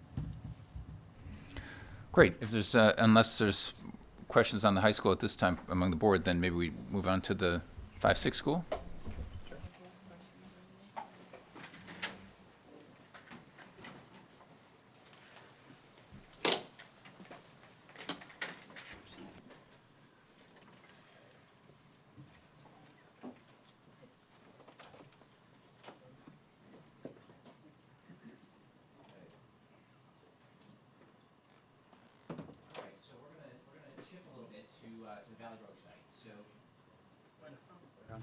Okay, sorry about that. Okay, so we're going to shift a little bit to the 5-6 school. So this is the proposal to shift some of the current capacity and restructure it to a new model. So creating a new 5-6 elementary on the current Valley Road site. As Scott had mentioned, finding another home for the current district leadership. We would basically bring, 5th grade out of the 4 elementary schools, 6th grade out of JW, and we can form this new unique synthesis of 5-6 on this site here. One thing that's very critical, and we have a huge opportunity because this effectively would be a brand new facility. We have more opportunities on this site to look at this as essentially a fully brand new school. So it has a lot of affordances to address this need right here, which is community. How do we create a school that functions not only from the 8 to 3, but after hours, basically 24/7, on the weekends? How do we create spaces that have dual purpose? So during our past 2 visits, we spent a lot of time during focus groups and meetings with community stakeholders, with the leadership team, with other groups to hear about what the community needs are. How can we address those? How can we supply those in an educational environment that meet the need of the community, but also the students? So it's looking at prioritizing space to meet both of those needs. So we're going to start kind of looking at the site, and then we'll get into some of the building development. So this is the existing site right now. We're situated at the intersection of Valley Road and Witherspoon. This is that current building footprint that we're in right now. We're basically at the front of this building right here. We have the main athletic fields, which is has a huge connection to some of the varsity and the higher athletic components to the high school. And so we're maintaining this relationship. We're going to look at a small reconfiguration of that. But also one other thing to point out is the existing fire station. So how we situate the new building is very critical on this site. So this is that first kind of pass, that concept, and we did explore many of these. We looked at half a dozen options on how we can organize the building, how can we create large blocks of spaces on the site that meet all the needs, both site and traffic, entry sequences, pedestrian access, community needs, learning needs, and we kind of balanced those. And we went through a vetting process with the leadership team, both district leadership, but also with the 5-6 leadership team. We've gotten a lot of good feedback from that group. So one key thing to address is how you enter the site, both from a vehicle standpoint, but also pedestrian standpoint. So the approach is that kind of the main entry for visitors and for parents is off of the Valley Road site. So we're looking at coming in with basically a single entry point, a single exit point. We would have a parent drop-off lane, and then we would also have parking for visitors and parents at the front of Valley Road. It's also important to separate parent drop-off from busing. So we're looking to utilize the existing south side of the site off of Guyot on the south. That would be the entry for busing and staff, and then buses would exit on Witherspoon, where they currently do right now. So it's very important that we don't disrupt a lot of the vehicular circulation and create more congestion on the roads. We're studying this at a very high level so that we're meeting the needs on the site, but we have minimal disruption by creating a new school on the Valley Road site. I'll keep going, and then I'll touch on some of the building spaces. So from a conceptual level, we're looking at this site by having these two parking spaces is in the neighborhood of about 116 to 120 cars. So again, after hours, for athletic use, this is captured space that that can be used for the athletic component on the east side of the site. And so the school is really, we're looking at a 2-story option. It has advantages in many ways of maximizing the footprint that we have on the site by maximizing connections with learning. A 2-story model is very, very efficient, but also increases student access and teacher access, and then creating those community spaces as well. So looking at the overall composite site plan, it is a tight site. I'll be clear about that. It is a tight site, but through that, it's created a lot of very unique opportunities. It's creating a lot of things that, we talk about the 4 elementary schools, they each have their unique nature trails and these unique elements that it makes it, Littlebrook unique, it makes JP unique. We're trying to do the same thing on Valley Road. How do we create these outdoor amenities, these transitions of outdoor learning zones that now has its own identity on Valley Road? So the building footprint, it's approximately the same size that the current Valley Road building is. It's actually a little bit less, of the area that the building would occupy. But we're actually sliding a lot of it further north, to create more of an outdoor learning and outdoor play space at the south here. So that main entry sequence really happens from the north off of Valley Road, so that parents, visitors access from this point. The main entry is along the north here. We're trying to preserve as much of the existing vegetation as possible. So we talk about sustainable approaches. We talk about minimal disruption, trying to reuse part of the historic facade along Witherspoon.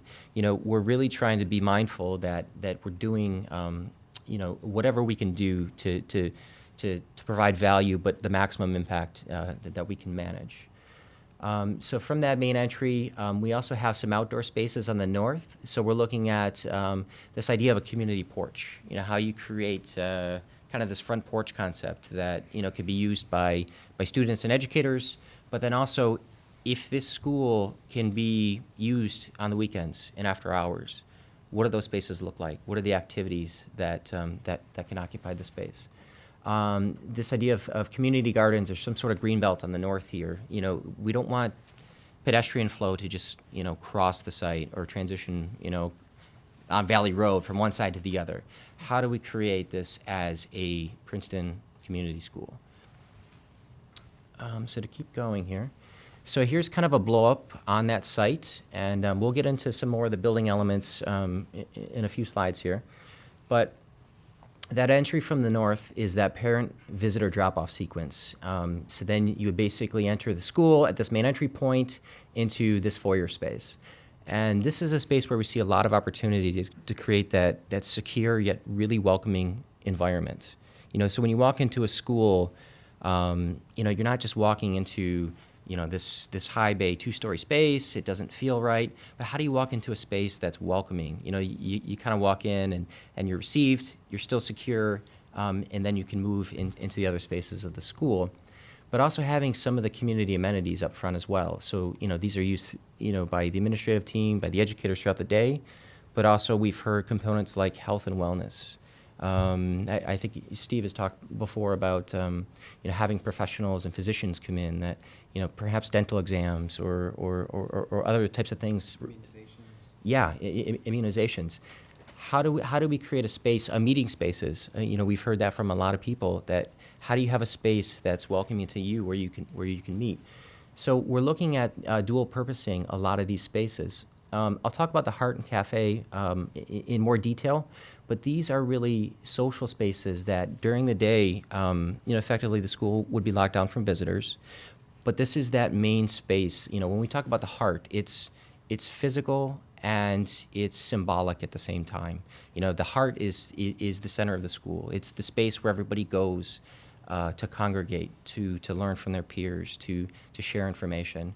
And it's really what it's in a lot of the schools that we've done. I guess this is not a new concept, the Heart, but it is a concept that everybody makes their own. So this is something that the students and the teachers that occupy it, the community that use it after hours.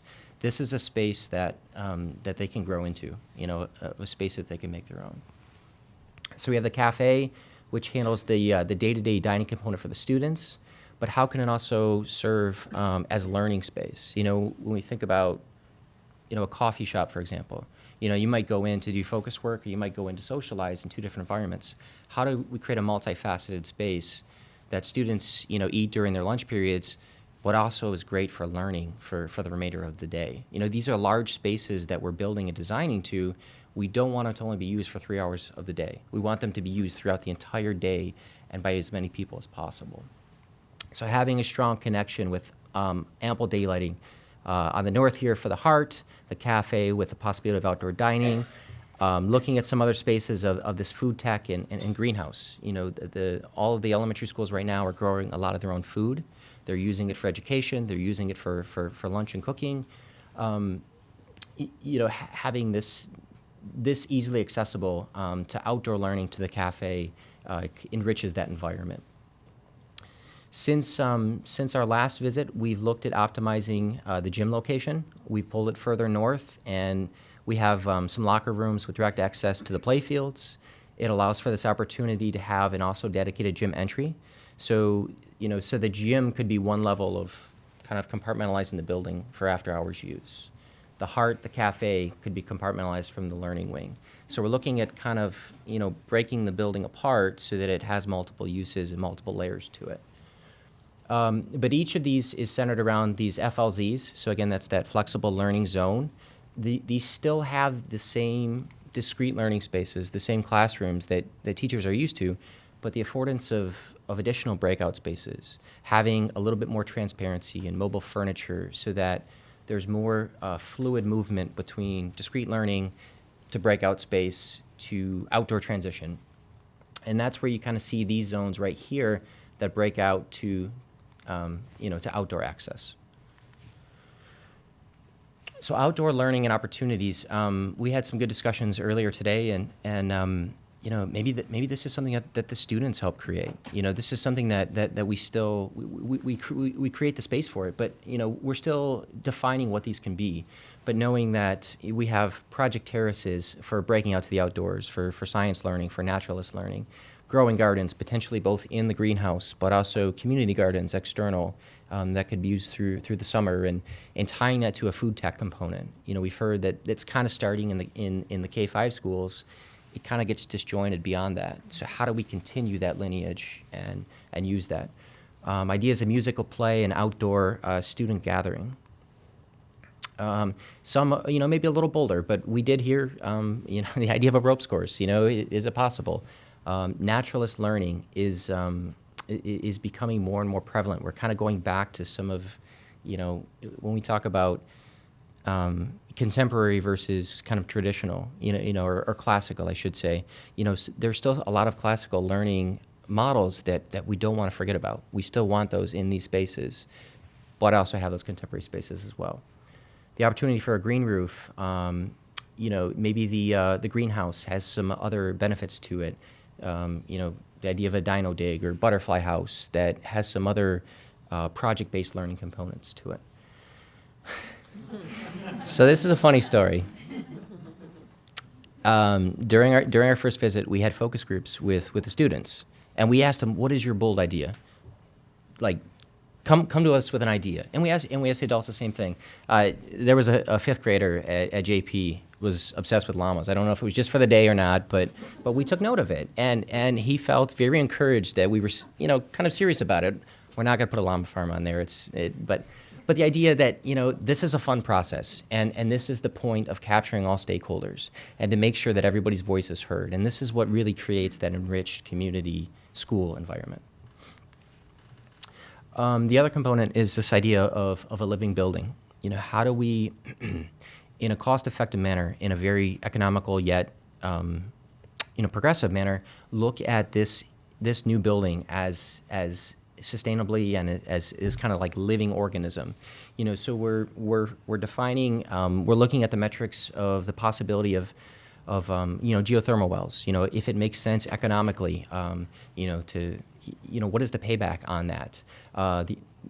Having PV panels, basically solar panels on the roof that can add supplemental energy or actually create net zero loads so that the school is actually earning a credit, throughout the year. So these are going to be balanced, and we're going to, go through the entire energy analysis on this building to see what makes sense, because it's not just the upfront cost, it's also the operating costs. When you talk about the opportunity for new buildings, creates tremendous opportunity to create, sustainable and cost-effective, buildings that not only save money, but in possible ways earn money. And then also that educational lens that, Steve was talking about. How can students learn from this? We would love to activate the students to monitor this, to look at the building and, do air quality tests and analyze, daylighting. I mean, it could be, there's limitless potential, but just recognizing that we're looking at this from both building components, but also lifestyle components. So when we talk about trying to improve pedestrian and biking to schools. A 5-6 school is a great age range, for really embracing that and in a way challenge them. I think with the current state of the economy and the overall outlook on climate change, it's in the forefront of everybody's mind. How do we maximize that for learning, but also good practice? So I'm going to shift into some of the building concepts. I want to touch briefly on the building program. So the long-term capacity design number is in the neighborhood of about 650 students. We're also allowing that to have a little bit of growth because we know there will be some ebbs and flows. In one year you might have a 5-10% growth. So we're not going to design to just a cap, but have enough to be able to handle those ebbs and flows. So the building is roughly about 85,000 square feet, coming in at this is kind of like an industry metric of 130 square feet per student. And what we're saying here is this is about this is very similar to what schools of this size of this grade range would be building to, but there are ways to make it more efficient. So when we talk about the idea of variety of spaces, it actually reduces the circulation space. Even take the space behind us, this long corridor, this 12, 14-foot wide corridor, there's nothing in it. And when you design schools in a traditional way where it's classroom, corridor, classroom, your circulation space could be upwards of 15, 18, 20% of the building. It's not usable learning space. I mean, we see students and teachers try to do it, but for other reasons like code and other things, if you design that way, it limits you. So what we're saying here is that looking at this model, this kind of these flexible learning zones, we're not saying these are not open plan schools. These are just a few different scales of spaces that teachers and students can match to the activities they're trying to perform. We talked a little bit about this in the high school presentation. I guess, the main ones I want to touch on for the design drivers, again, the flexibility. Number 6 here, the historical value.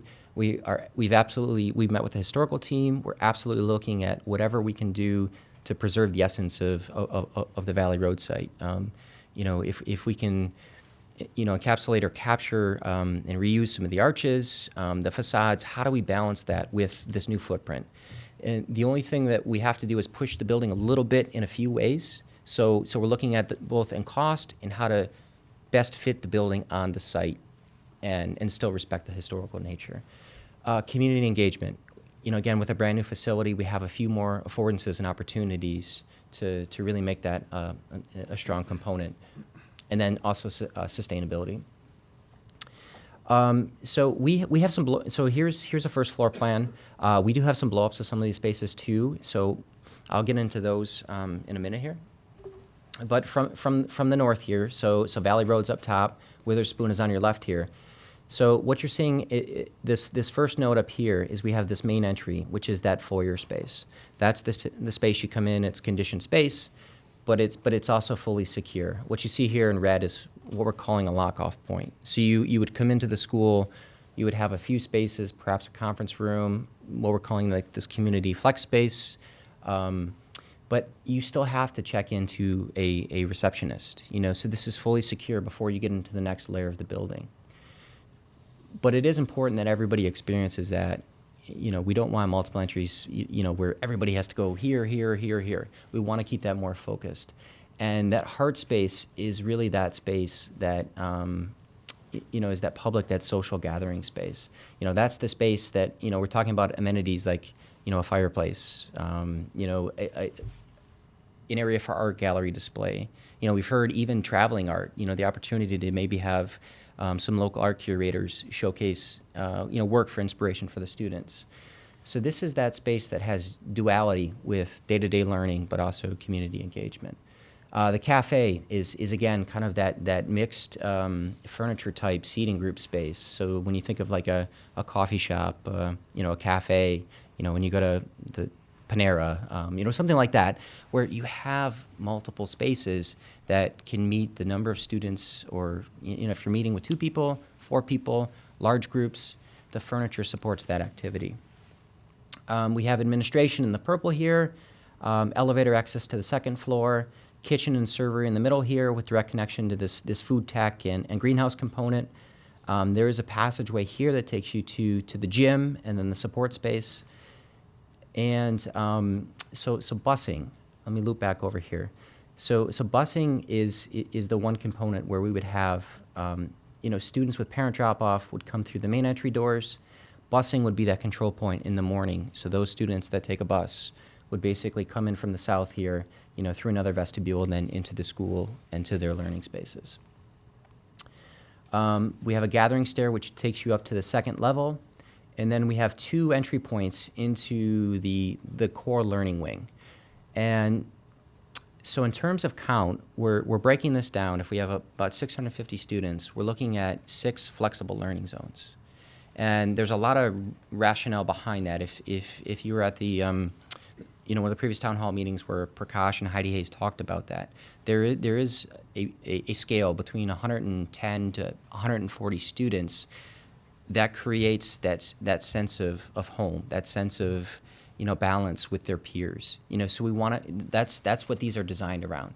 So we have a 2-story learning space, looking at 6 flexible learning zones, and these are designed for about 120, 125 students, and about 8 to 10 educators in those spaces. So I'll describe these spaces more in a little bit, but the learning studios, those are effectively classrooms. Those are where the discrete learning happens. These green spaces, which we call Da Vinci studios, are, especially at a 5-6 level, are the multi-use making spaces.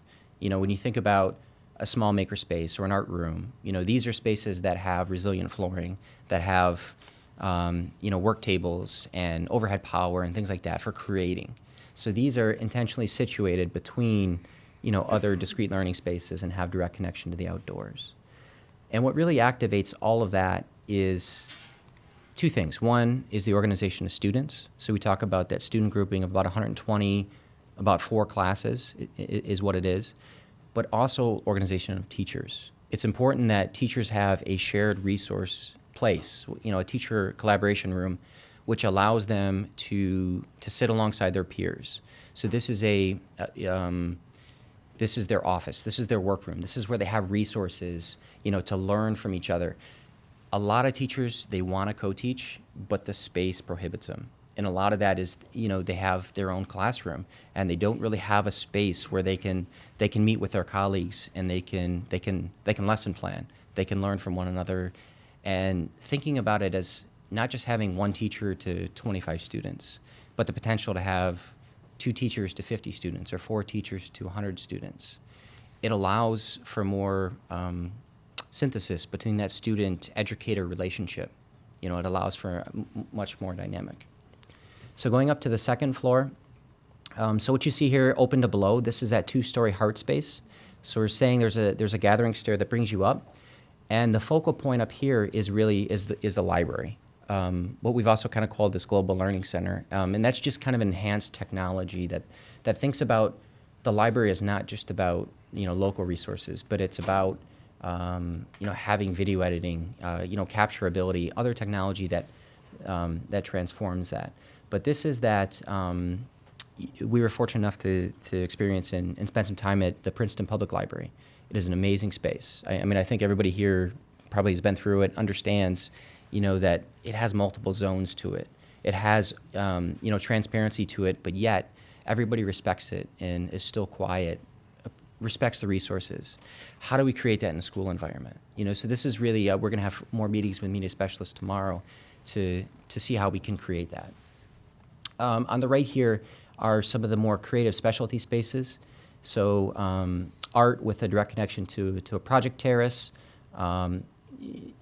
this flexible community space, which that could be used for other breakout music. It could be used for dance, yoga, health and wellness. Another meeting room after hours for community events. Music at the bottom here. And we have kind of this common space that could be a little bit of a transitional space with furniture, but overlooking the gym here below. And then we get into, again, the core learning. So this is a similar footprint to the first floor plan, similar scale of students, but we also have some direct connections, some easy connections between the floors. So when we talk about a 2-story school, 3 is too much. A lot of times, a 3-story school is very difficult, to transition between first floor and third floor, but 2 is actually very optimal, especially for this age. So we're trying to provide some ease of access between the floors as well. So we're not just thinking, between these flexible learning zones horizontally, but how do we have some of the vertical connections too? So here's kind of pointing where that existing archway is. The current center of the Valley Road site along Witherspoon right there. So we're even trying to situate this so we can be as respectful to those, pay homage to the historical context there. And then just the idea of a green roof and a project terrace. So again, just because you're on the second floor doesn't mean you can't break out to the outdoors. And you have now some cross connections. So again, it's about easing circulation. We don't just want corridors that run through the building that take you from point A to point B. How do you have, multiple connections that reduce congestion, that improve access time, to resources? So that's why, it is very important that we create, it's why we have kind of designed this library right in the center there. So security. I'm not going to go through this in extreme detail, but really it's a very important issue. We're addressing it, and just because, again, this is not an open school, but just because it's a little bit more of a progressive layout, it actually is much more secure because it allows us for the opportunity, to create multiple safe rooms, to have multiple points of egress. So whether, it's a lockdown or it's a free approach, but, we know that in light of everything, that this is very important. So this is something that, that we go through in every phase of the project, and we assess as well. So again, second floor, looking at that, making sure we have ample circulation through it. We have some blow-ups of this, but I'll get into those. But we're starting to look at this in three-dimensional space now. We've added furniture. We've shared this with the 5-6 design team, and really now it's about further developing those connections, those adjacencies. We're getting feedback to make sure that that we're looking at this the right way. So kind of blowing up, this is a 3D diagram of that entry space. So you have the main entry. You would come through a vestibule into this foyer space where you have a little bit of waiting. This is where students, waiting for mom or dad to pick them up in the rain. They can hang out here. They see a car and then they can go out and go home. Small meeting space, that could be used, for a multitude of reasons. This idea, this community flex, having a connection with some of the school professionals. So when we talk about health and wellness, bringing professionals and maybe entrepreneurs into the building, or whatever it may be, but having this duality of spaces that are used for the day-to-day students and educators, but also for the community. So you would come through this secure lock door, go basically through the reception portal. You would check in here and enter into the heart space. So this is, again, that main receiving space that you would welcome. So what is the heart of the school? The image you're seeing here is a recently completed project in Boulder, Colorado. This is a PK5 school in which they have something very similar. And this is a gathering stair that takes you up to a second level. That is that informal performance space. It's a space where students, they read poetry. 2 or 3 classes will gather there and do large group instruction. So when they come in for the day, this space is always full. The students love it. Even adults love to sit in this space. It's a space where everybody can come together. But also, again, this idea of a cafe. It's not just a cafeteria that's used for eating and then the massive, 300-person events. Of creating soft seating and flexible spaces that you want to meet with your colleagues, you want to sit down and learn with your students. So, we're still developing this. We're going to continue to share more refined designs and renderings and illustrations of it. But, this space, the heart space, and this is a 2-story space. The cafe is intentionally a single-story space, both for acoustic reasons, but also, people don't like eating in spaces that are monumental. So we're really being precise about, how we're situating these spaces, but also looking at all the capacities. That's the other crucial component, is making sure that, we can make the eating periods work, and then having direct connection to each learning wing, having multiples. So to first floor learning wings, and then up to the second level here, through the gathering stair, and then some of these outdoor transitions. That's kind of what you're seeing in the red arrows there. So this is the kind of the first pass at prescribing these spaces, what they can look like, what the adjacencies can look like. This is where we're challenging our 5-6 team and to get feedback from stakeholders on what type of learning happens here. How do these spaces transition? Ideas of an art gallery, bringing the library up to a second level that overlooks, the main heart space. So this is a view of the cafe. So on the right here is that entry foyer space, having, a smaller congression space of, maybe a hearth or a fireplace. How do we showcase art, small group and large group social gathering, this connection to food tech, and maybe this idea of a community canteen where, if there was an event where they wanted to bring in food, they have a space for, kind of a small servery and access to water. So the library, this is that space that we would elevate to the second level. And it's really the central tech and media hub to the school. It's very important that students and teachers have access to this very quickly. So this is a view, you're on the second level, kind of looking down over the heart space. So this is that 2-story space having a lot of glass on the north, so bringing as much natural daylight as possible, but also having, transparency to Valley Road, to make this inviting, as well. So we have the gathering stair that really brings in that connection. This idea that art is this elevated component with the project terrace beyond it, but maybe this becomes like a showcase window.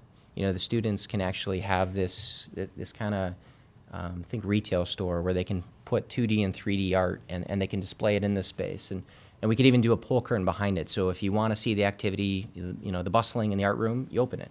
If you want more privacy of what the students are doing, you close it. So again, further refining what could be in the library or the Global Learning Center, we would still have, traditional book stacks. We're not saying those are going away. We would still have all of the literature and resources that any school of this size and age range would need, but having more mobility to it as well. So we can put books on carts, we can put literature and media, so that this is mobile furniture. You can clear space in the room, or you can, take some mobile resources and pull them into the learning spaces. So how do we kind of dual purpose that, and how do we make it easier on students, teachers, but even community? If this is a space that's open after hours, we heard a lot about resources for, adults for career placement, or any type of digital tech access. This could be a space that, just like the Princeton Public Library, they could come to, or they could volunteer and work with students in tutoring after hours. And then touching on the flexible learning zones. So again, we're not talking about everything's open. It's more transparent. It flows better. It has much more natural daylighting. This is a school in South Carolina. This is a Fisher Steam Middle School. So there are a lot of operable partitions, where you see learning happening between spaces. You have the opportunity to pull furniture between one space or another.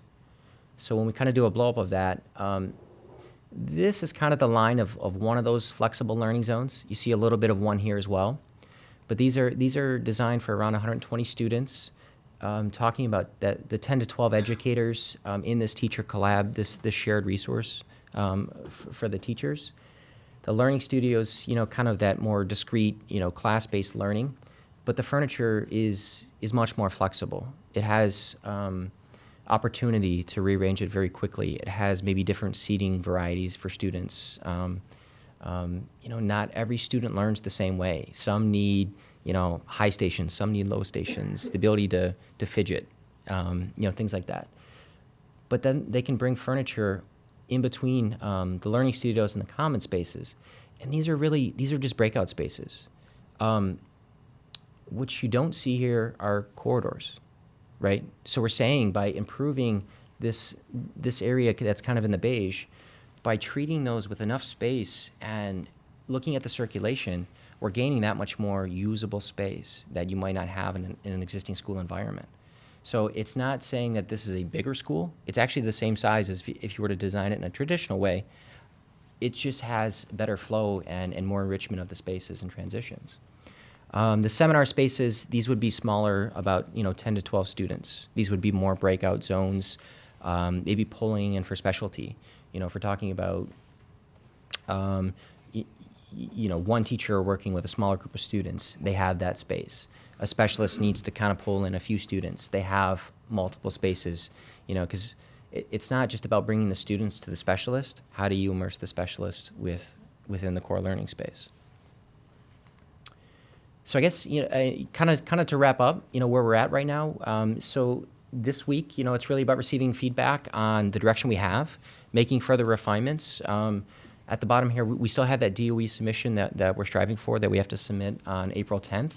That does not mean we stop designing, or that does not mean that we're not looking at implementing, more refinement. We're going to keep sharing visuals. We're going to have some renderings of the spaces.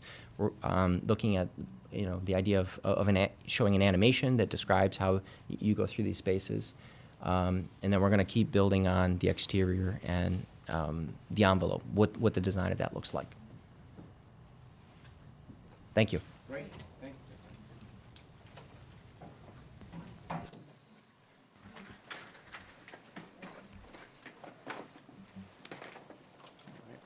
some questions from the board. Can I jump in with a question real quick?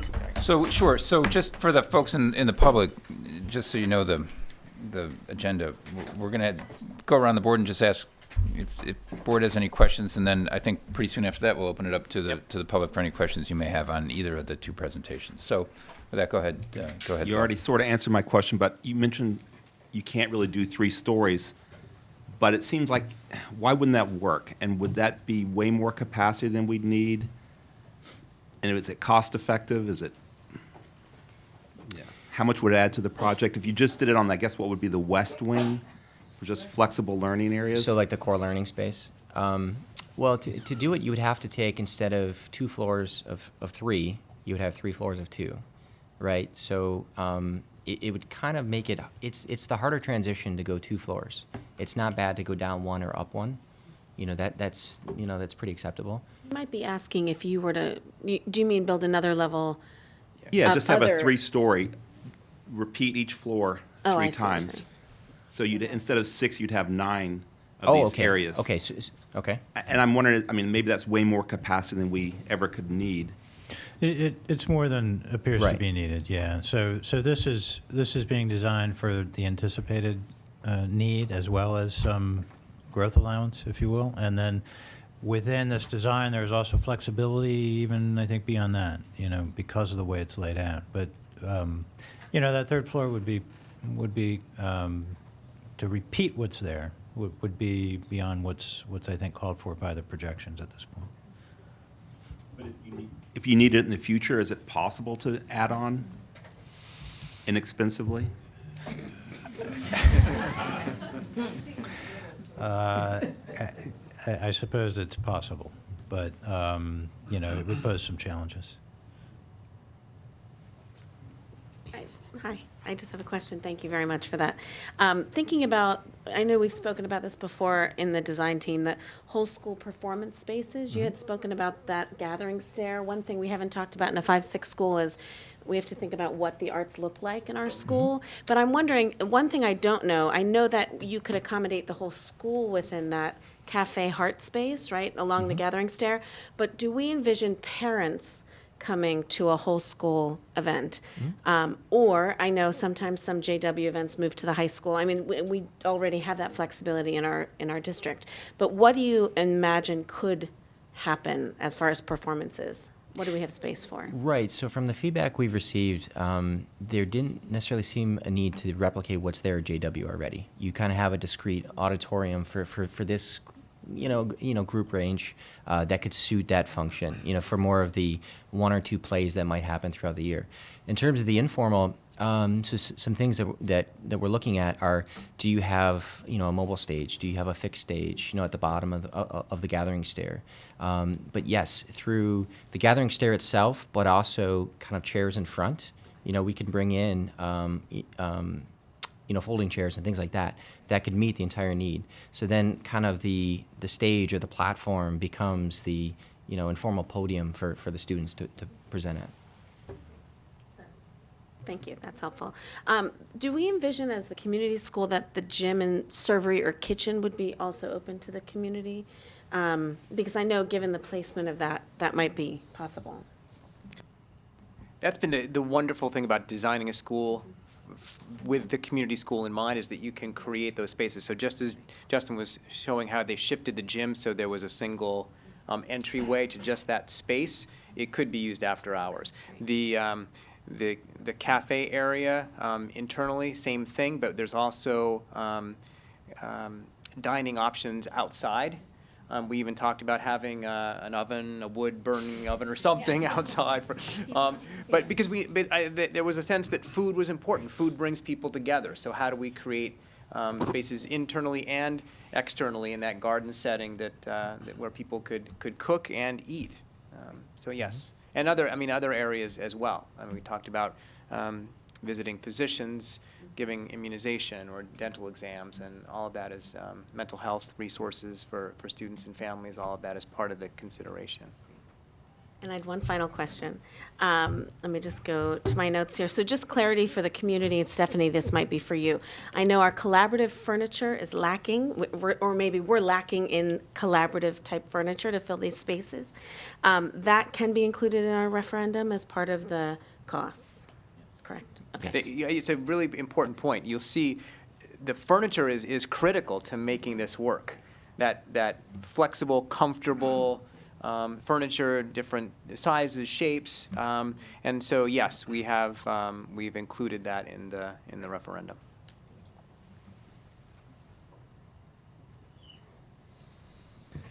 Just a quick question on acoustics, and maybe you could talk a little bit about materials, because I think many of us are used to kind of traditional schools with the linoleum floors and the painted walls and everything echoes, and I imagine this would be quite different. Absolutely, yes, yeah. The heart space, the cafe space, 'cause acoustics are paramount. We're looking at that at every stage, but also it's think about this. We talk about Princeton Public School, or public library, for example, right? That's a space that people kind of respect that essence of this is a learning space. It's about inquiry. So we've done hard spaces or some of these spaces in a few different ways, but the students really respect it. It just becomes a little bit of a protocol to just adherence, but they absolutely do respect it. They're mindful of the activity, respecting the audible levels too, to match the activity in the space. Yeah, I would add that we're also looking at building systems, mechanical systems that are not only more energy efficient than you would find often in typical schools, but can deliver air and ventilation in much quieter ways. Right. Yeah. Great.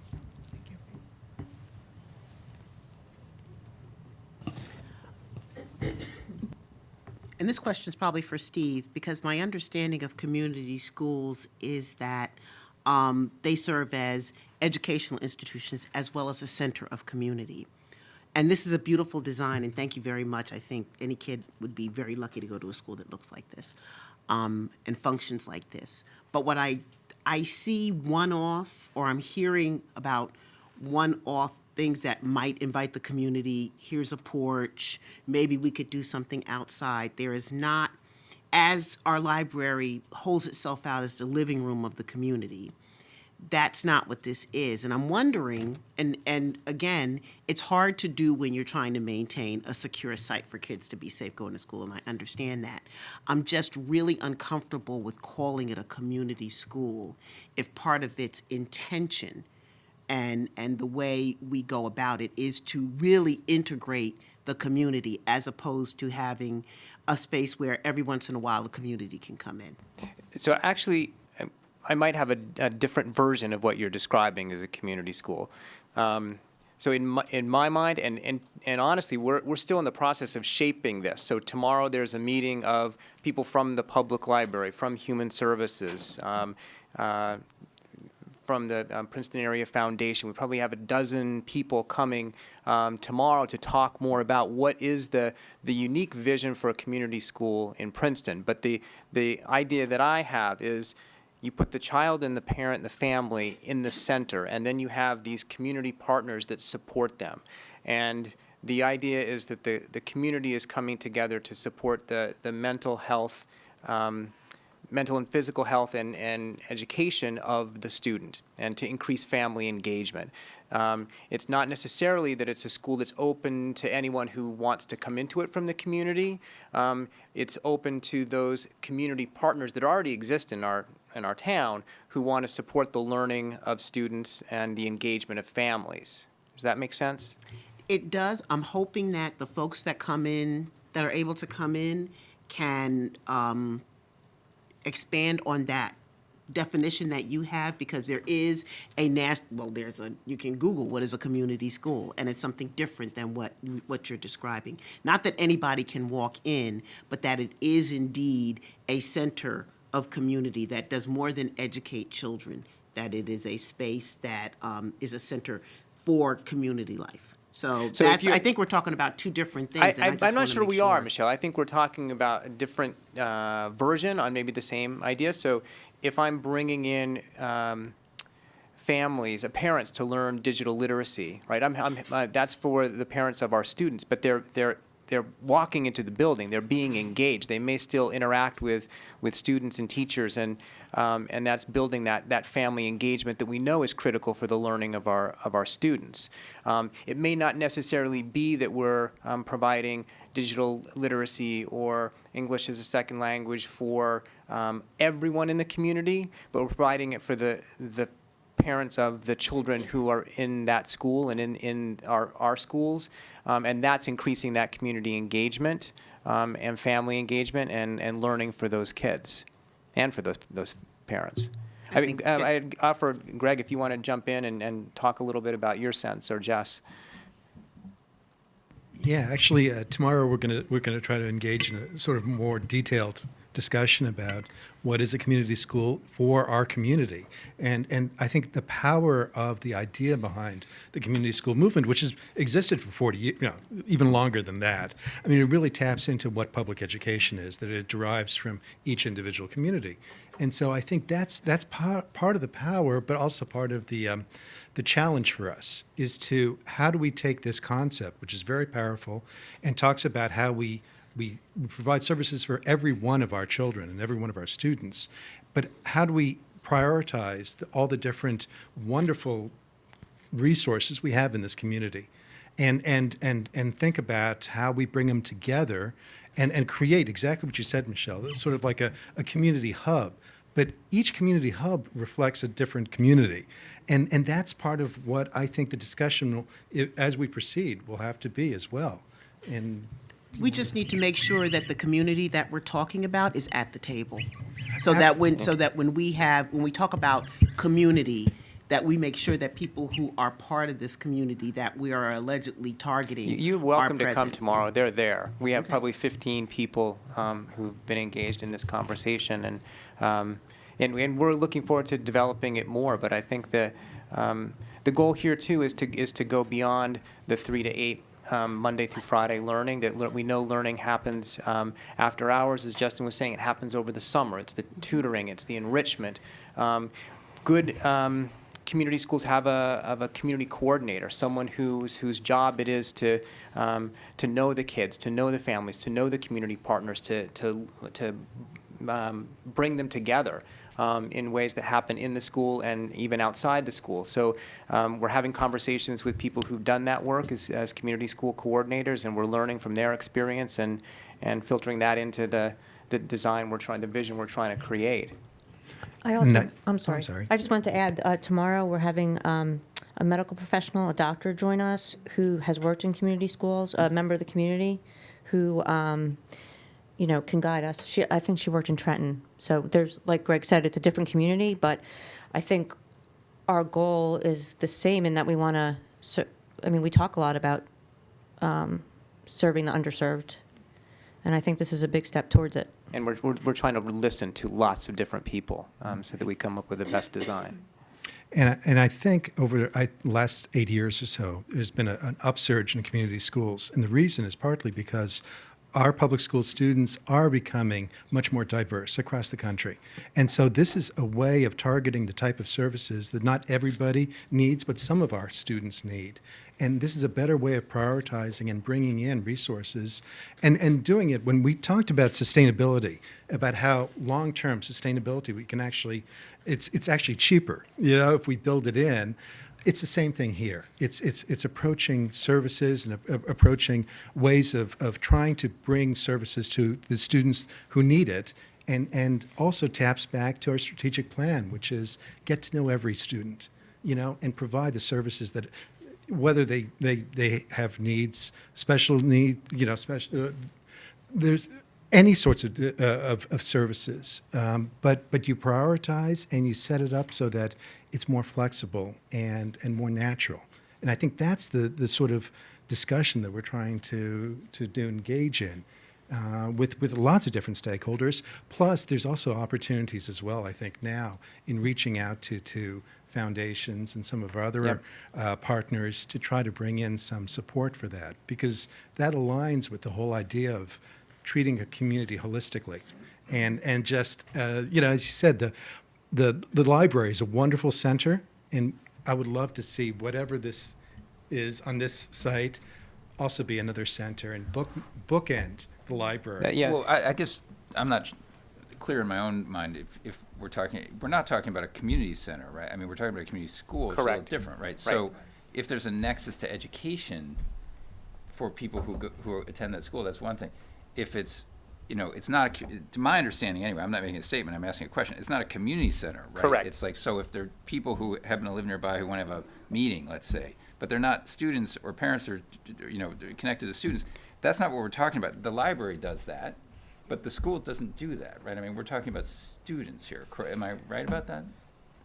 And we Well, should probably move on to other issues. Except that symbolically, right, if we provide a library that's open after school hours for our students, then they don't have to go to the library. Well, that's They can connected to be here as education, well. so it's Right. not Exactly, just- yeah. So that's what I meant about sort of the book. So what Michelle brings up is this, that we need more clarity around the concept, and that's exactly what our goal is for tomorrow. I know that we're going to move through a PowerPoint that looks at sort of the 4 principles of community schools, what it could be, and we'll have discussion. Jess, did I you just want want to add, I think one of the beauties of the model that we're looking at of community school is that there's synergies. There are things that are happening in the community. There's so many things that happen in our community that our students can learn from, and so many people in our community who are resources. And so there are ways in which what's happening in the community, we want that to come into the schools where students can learn from it. Similarly, we want our students to be engaged in learning that's really relevant and connected to the community. So I see it as kind of going in both directions. Absolutely. Yep. Okay, any other questions on the middle school? Because I'm sure people out here are waiting their turn patiently. So any other questions from the board before we open it up to the floor? Okay then, so now we're moving to item C in our agenda, which is the public comment period. It says limited to 15 minutes. I don't think we're going to follow that necessarily tonight, but I do hope that you just make sure you kind of look around and see who else would like to ask questions. But welcome to come up to the microphone. Just ask that you identify yourself, where you're from, and ask whatever you like of our architects. Hi, I'm Mary Clerman. I live across the way here, and I've been to a number of these meetings. And as a Montessori teacher, I think that this is a terrific idea. It's beautifully done. The architects obviously know what they're talking about and have a great feeling for what it is that they're doing. And I appreciate Steve's leadership in introducing these ideas. I have a few comments and questions. If my computer's still alive, I can ask them. So Bill Hare asked about the 3rd floor. Just occurred to me when he was talking about that, could you just put the Board of Ed on a 3rd floor where the students wouldn't have anything to do with it, wouldn't have the kids going up? I know you still have a bigger building, but it's a thought. Mary, just we thought about that. We've actually looked. I would love to do it. Yeah. It becomes an issue with parking because the site is so tight. So we're actually looking at, could the Board of Ed go to JW, for example? But thank you. Keep asking. Yeah, the numbers you're talking about, 120, 125 kids per school area, I guess, or hub. You're talking about 25 to 30 kids per class. Well, if you divide them up with 4 teachers, I think that's what you said. Is that right? So we have an opportunity with the other variety of spaces as well. So, we heard from some teachers today that how do you do roll call in the morning, right? So maybe students come to a homeroom. But if we think about it in the addition of you have like 4 discrete classrooms, plus you have the common space, plus you have some other smaller spaces, it allows the teachers to bring out smaller groups of students.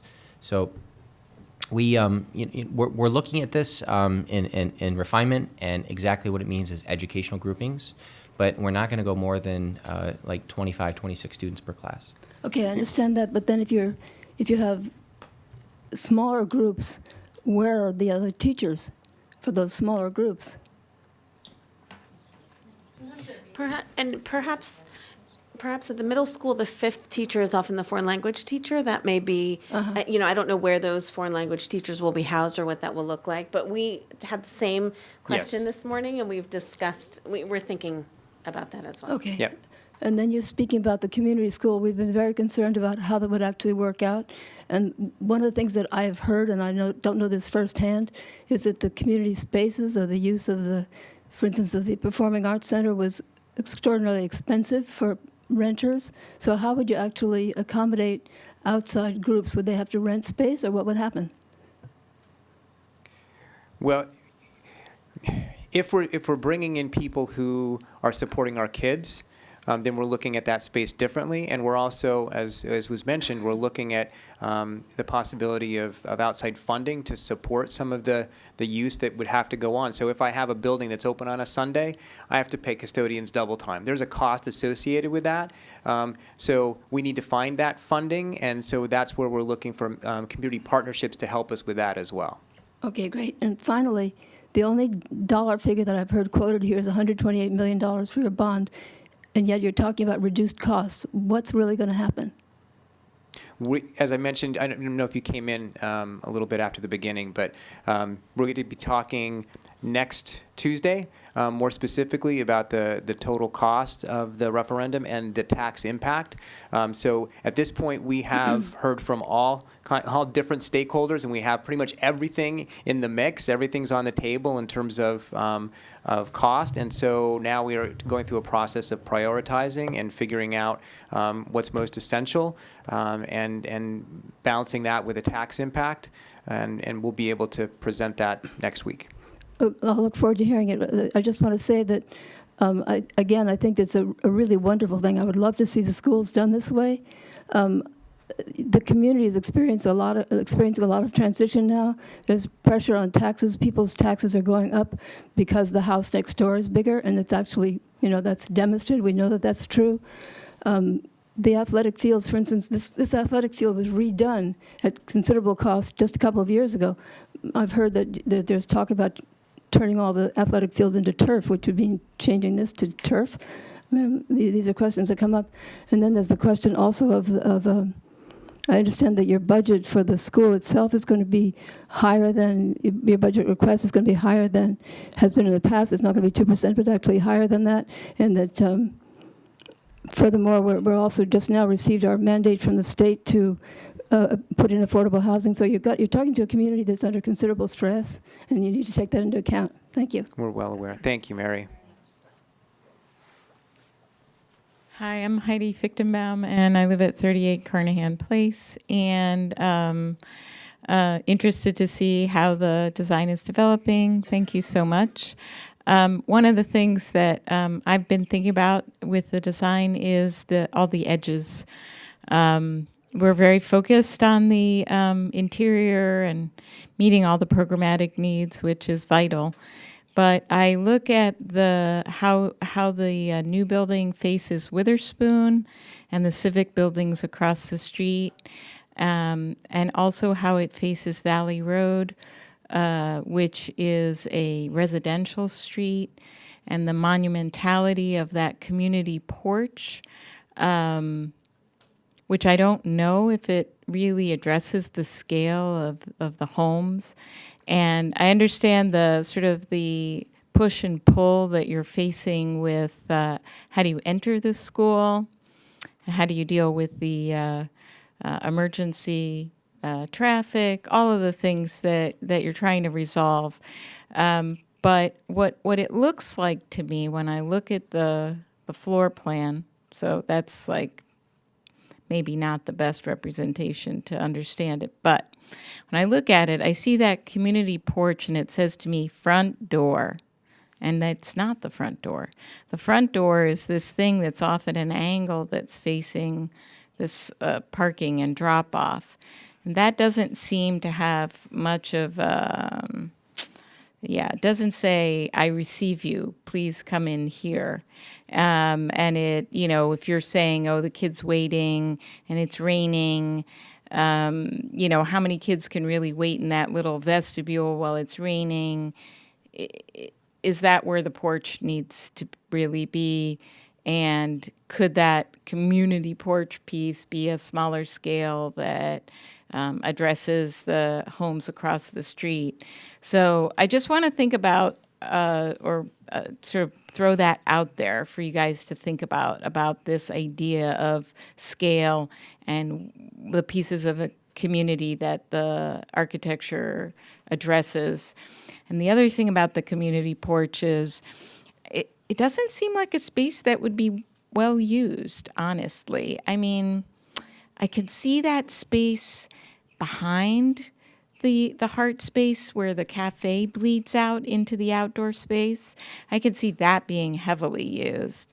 It's on the south side of the building. It'll be sunny, inviting. There's a lot of different things that are going on that all seem to connect. And this space is very cut off. So maybe we're building something that doesn't really get utilized, and we can't afford to build anything that isn't utilized to the maximum. So I just want to think about that and think about the sort of procession from arrival and to getting in. And I think it's also, I don't have a solution for this, but I think it's very unfortunate that we're setting up a parking lot along a pedestrian a residential street front. It deactivates that. It says, it screams suburbia to me, you know? And so I don't have a solution for that one either. I know you guys are going to be brilliant and you're going to come up with it for the community. And the other is that my son and I actually worked on enhancing the bike path. And I know you've seen this bike path, right? It used to just dump out into this big asphalt sea, and kids would come to the edge of it and try to figure out how they were going to cross across the bus exits and the Conti's parking lot. It was all this just one giant asphalt. And we sort of extended that linear park so that there were discrete driveways that the kids could cross, and they could actually stop and look and see if there was a car and then and make it safer. And to me, it's one of these connecting links through the town for children who walk and ride their bicycles to school, whether they're headed from this area over to the middle school, high school, or vice versa from that area over to community park and potentially this new school. So it's all these linkages and really reinforcing the pedestrian character and the bicycle friendly character of and making sure that there's places for all those bikes to park, because we know that there's just going to be hundreds of kids riding their bikes to school. And maybe teachers and parents will be joining them. And then the other is over at the high school. I know there was an idea that got thrown out, and it's sort of near and dear to my heart, especially when we were talking about the traffic jam over by the PAC. I would love to close that section of Walnut and tie the high school and the middle school together and reinforce the pedestrian quality of these schools and the linkages between them. So because this is becoming like a whole zone, the middle school and the high school and community park, and can I tell you that we raised 2 children here, and we moved here to be exactly in that spot. My kids had it down to the second. How long it takes you to roll out of bed, roll into your clothes, grab that lunch sack, and get off to community park, the high school, and the middle school. And we never had to get in a car, which was awesome. But so those linkages and how we face the community and what that says. Thank you, Heidi. Thank you. Hi, I'm Bob Corral. I teach at the high school. For our visitors, I wear 2 hats. I'm an officer in the union. I'm also a science teacher at the high school, so you know where some of my questions are coming from. I actually thought about something about the 5-6 school and that parent drop-off zone. Do we have any clue as to how many cars would fit and how many parents are going to be trying to use that at that same time, and how much of that traffic is going to spill out onto Valley Road? That was one of my concerns. So that's just a question. I don't expect an answer right now. Moving, and that was my only thing for 5-6. Moving to the high school, let's say I'm in that, I'll go along with this, but I'm a skeptic about losing classroom means more space.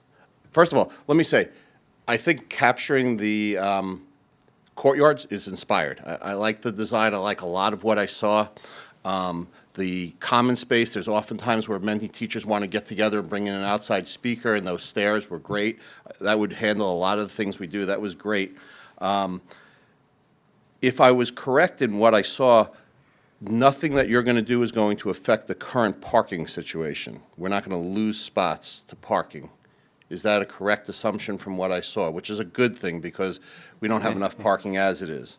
But one thing I didn't notice, and we have a severe shortage of at the high school, is offices for the teachers, desks. Was there space for that in there that I just didn't see or wasn't pointed out as part of this presentation?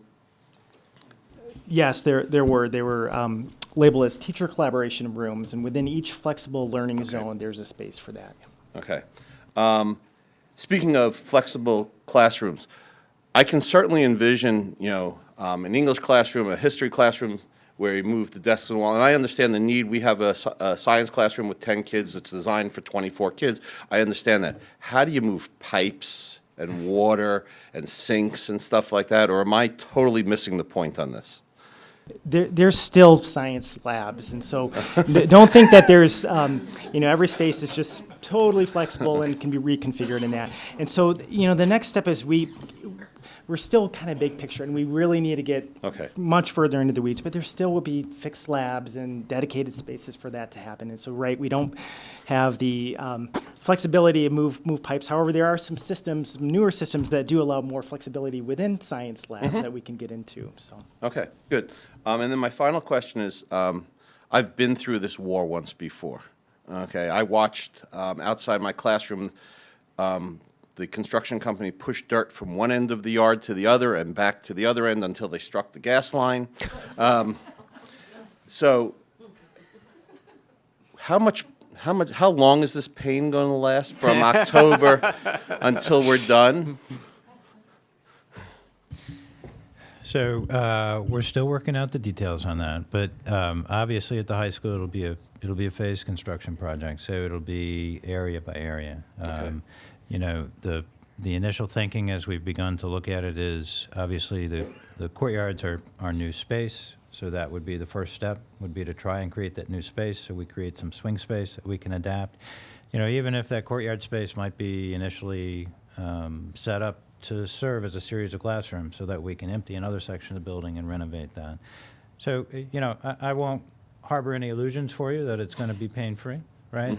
There will be challenges, but we do this with almost every school project now. It's the reality. Schools don't stop operating. So we've become pretty adept at figuring out ways to adapt that and do it cost effectively and efficiently. And there's a lot of planning still ahead of us down that road, but that's the initial thought. That's fair. Will we have a schedule as to how long this is going to take at a certain point?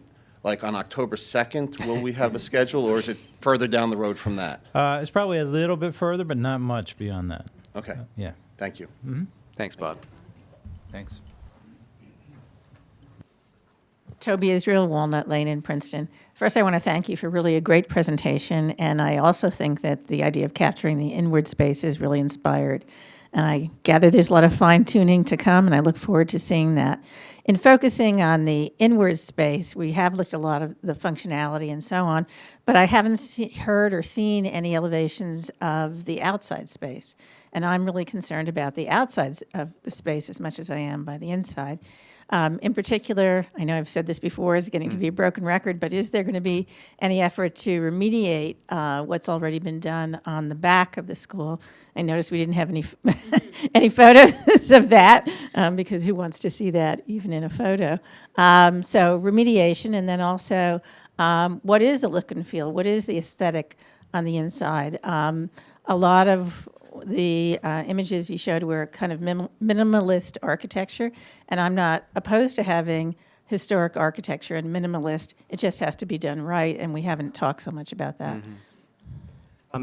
So as far as the look and the feel, that's really the next step. So the renderings that you saw too, we don't intend that all the walls and the floor are going to be white either. They're really just concept sketches at this point, just to really get kind of a feel of what this, the volume of the space and how it could the size and magnitude of it. But really the next step is to get into more of that feel and more of that detail.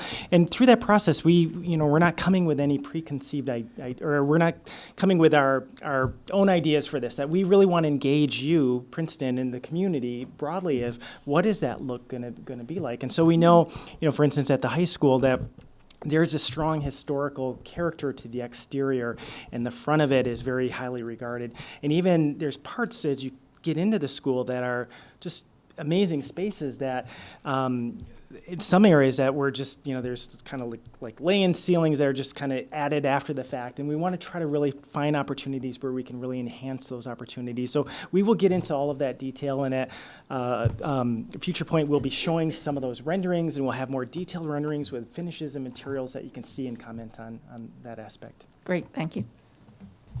Thank you. And Toby, would just point out that we did ask for the remediation on the back end of the school and see how that measures up in terms of the overall budget, but we all had concerns about that. So also some of the sight lines in the pack itself are poor. There's a lot of issues in that little corner of the building.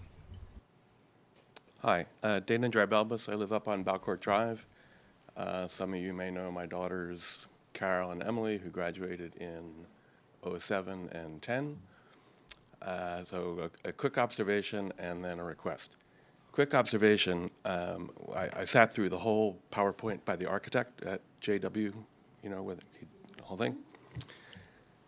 Not once did he say, and students will learn more. Tonight, not once did anybody say student achievement increases.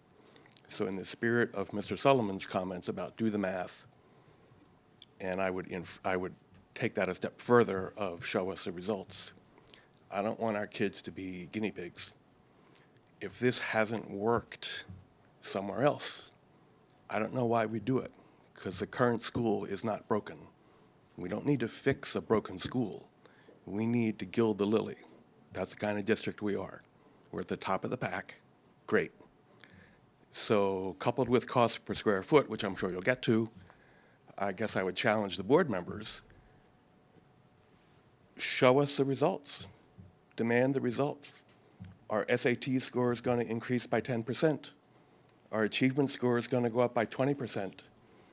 Is the percentage of students being treated for depression going to drop by 20%?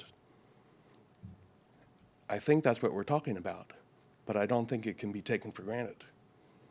New math didn't work. Open schools, I'm not doing that, fine, it didn't work. These are pretty buildings.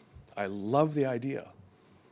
I trust the administrators, I trust the teachers, the architects are no doubt brilliant, but that's not what we're about. This is not an article in Architectural Digest. So if we can't know that student learning / achievement is going to improve, what are we doing? So I'm disappointed we've gotten this far. I mean, I couldn't vote for this at the referendum because I've heard nothing about student learning. I've heard, teachers want to do it, flexible, great, all these platitudes that are wonderful. I love it. But that's not the point. The point is, how are students going to learn? And how much better is it going to be? I'll give you... At what cost? Sure. So I'm sure the data exists. And you're not, obviously this isn't just throwing something on a wall, but please tell the community. I think you'd get a lot more support faster if we knew that students were gonna, pick your metrics. I hate SATs and ACTs, but pick your metric, but pick a metric and then document it. That's my request. Okay. I'm Kip Cherry. I have a couple of things. First of all, on the 5th and 6th grade school, a lot of interesting things there. I'm very happy about the arches, at least the main arch being saved and reused. I'd like to see it tied into a really needed space, such as a library or a cafeteria, and not just have a few tables near it, have it really a needed space with a huge, big, wonderful window that you can look out of. I wanted to also comment about the cafe idea. I think kids love cafes, and I think they love food, and they get hungry, and it's good if they can get to food during the day and just have something to eat if they're hungry, because it's very distracting. I think the cafe could be a central place also for events that include families, evening events, so that if the cafe is placed near the auditorium or the Black Box Theater, which would be another alternative, it could be then utilized both in the evening with activities, with evening activities as well as during the daytime. So I think it could have a multiple use there if it's placed on the right location. And you have to expect that the kids are going to be spilling stuff, so then you have some additional cleaning things too, because there'll be spills all over the place. And if there's a study area near the cafe too, where kids can take food into the study area, I think that would be a big seller as well. And then on the high school, and the monumental space on the 5th and 6th grades, I really have a lot of questions about that monumental space. I'm not sure that's really Princeton. We call our municipal building, we still call it the Taj Mahal sometimes. And it seems like a very expensive space, and maybe it wouldn't be utilized all that much. So I'll just bring that up. I have real questions about that space. On the high school, I think the courtyards idea is great. I think that you might look at the possibility of adding some stairwells or staircases that would also enhance circulation. You could put them in the courtyard. So, sometimes it's just getting people to move out of the way. I think the kids have a tendency to hang in the hallways and just cluster and to get them moving to their next spot through a beautiful space, such as through a glassy area, through stairwells that get them where they're going. And then the cafe idea with them too. I'm still concerned about these flexible teaching areas. I still have trouble understanding how the teachers are going to keep the kids from getting distracted at all age levels. Maybe I distract too easily, but I really have trouble with really big spaces. There are 2 rooms at the library that are glassy spaces for meetings. I hate those spaces. Very distracting. When you're in those spaces, car goes by, somebody walks by, whatever it is, and you also feel like you're on show. So I really have a concern about that. And then finally, I just wanted to kind of ask about stepping back process. What is it we have to turn into the Department of Education? I haven't seen any real needs assessment at this point, and I still am concerned about that. I mean, how many classrooms do we need, or how many places do we need for kids to sit, and how many are we giving them? And so I was wanting to find out more about what we have to do by mid-April and submit. That's my question. So the Department of Education submission in mid-April consists of a couple of different things. Consists of educational specifications that describe the basis for the building, why it's needed, how it would be used, how the individual spaces would be used, and fit out and so forth. It includes plans, site plan layout for the school, building plans, and plans for the individual rooms within the building. And that is obviously in the budget and the rest of the application process. So that's the submission to the Department How of about a Education. needs assessment? Well, the needs assessment is part of that submission. Okay, because I think that's something the public would really like to see. Some numerical analysis. We all know the high school's overcrowded, but, we don't have specifics. And it would help us to know a lot more about, is it math space we don't have enough of, or language space, or, what are our needs? And what are our projected needs? So we previously completed an assessment that was entitled a demographic and capacity assessment, and that looked at both the demographics, the enrollment projections, and the capacity of the various school buildings around the district.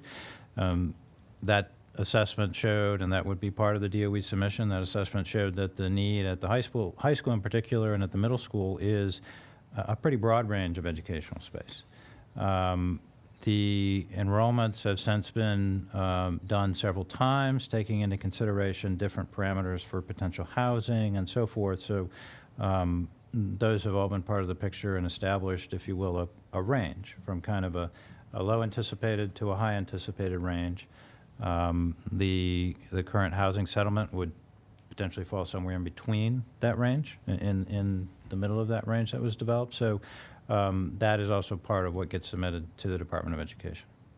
Well, I think that releasing that to the public in draft form or whatever, to get people thinking about the analysis of space. And I mean, we have the enrollment numbers. I think that, we now have the new affordable housing thing that's being required by the court, so we now have a hard number from them.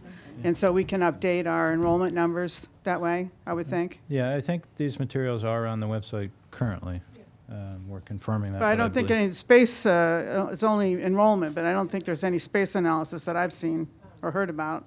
It's attached. It's on the board docs. It's attached. I found it. I think last March. That's about right. Yeah. It's attached to the agenda for the meeting from last March, I think. But we can move it. We can move it to the Mhm. the referendum site. Yeah. Okay. Thank you, you. Kip. Hello, I'm Linda Morris, and I teach science at the high school. And I appreciate all the collective brain power that's here and the looking at the problems of overcrowding. So my question, I have 3 questions. One is with regard to the teacher's responsibility when as it was explained to us at the high school meeting a few weeks ago, that we would introduce a lesson, students who understand would go off to some common area, and I'm just concerned about then who would be responsible for looking out for the students' safety, well-being at that time. My other question is with regard to noise, and I understand that acoustics has been brought up, but I'm not convinced that students would respect or have reverence for a certain common area. And teenagers are social beings, and I just really have concerns about large areas that are open plus unsupervised. My third is a practical question with regard to drainage, and that is, in the time that I have been at the high school, there has been at least 3 major flood events that I am aware of, and probably more.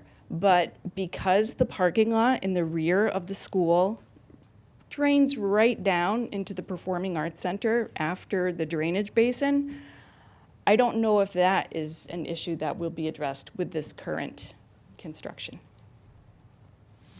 Thank you. So on the drainage issue, we're aware of the problem. We've actually talked and had quite a few conversations with the town to talk about, what solutions have been looked at, what solutions can we try. We are still looking at a couple of things that we think can mitigate that. I'm not bold enough to promise you it would make it never happen again, because it's a particular circumstance with the site and so forth. But our goal is to try and certainly make it less likely to reoccur. I don't know if you want to address I think your second question about acoustics and the large spaces and some being unsupervised and that, I guess as far as where we are at in the process, there's so much yet that we have to kind of work through, and we talked about working through all the details. But when we design spaces like this, we really look for opportunities how you can passively supervise areas, how there's always an adult presence in these areas. So in the plan, there's how the administration is set up and how there's teacher collaboration spaces and that. There's opportunities for collaborative or for passive supervision of these areas. But what we find is that it doesn't mean that this space is like it's a free-for-all space, or the students are going to be using these spaces. Those are things that are still yet to be determined. All we're really trying to create is a flexible space that can be used for many different opportunities. As far as how it's used, those are things that we're going to continue to work through, and we're working with Gary and his team at the high school to really identify, really the educational program, how it's going to be used. So if you want to have a science class where you have the kids the whole period, you have the classroom structure to do that. If you want to have some of them move into spaces where they can make or create, experiment, then there's the lines of sight to be able to do that, but just be able to spread them out a little bit more. So it's that flexible use of space, but it's not taking away your ability to make the instructional decision that you need to make as the teacher. Okay. All right. Thank you.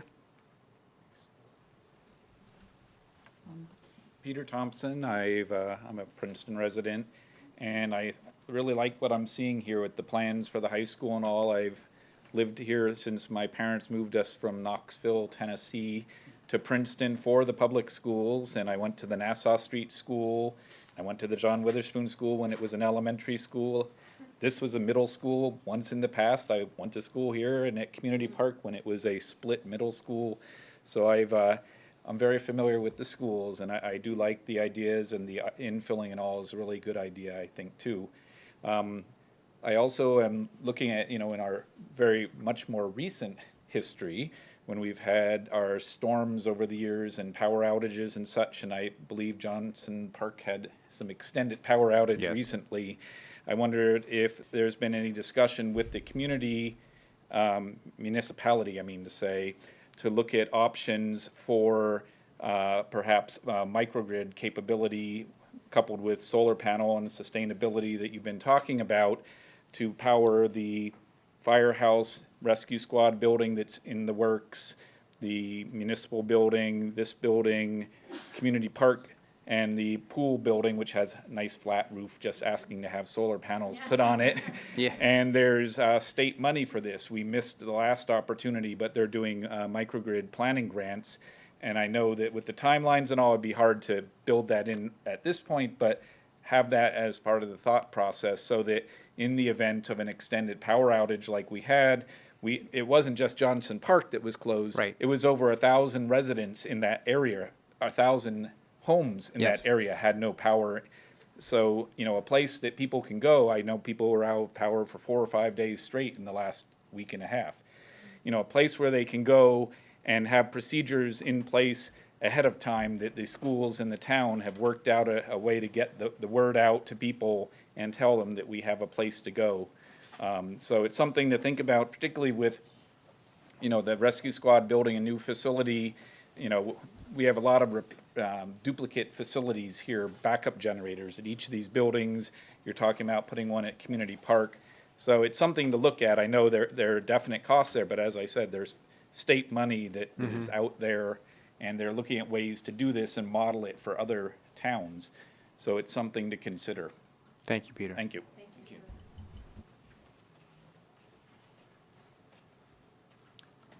Rod Montgomery from William Patterson Court, just a taxpayer. I'm sorry, I have 4 points to make. I'll try to make them briefly. I'd like to respectfully disagree with the previous speaker who said that the high school is not broken. I think anyone who's been following the investigation of stress levels among the students knows that the high school is broken with respect to the stress on the students.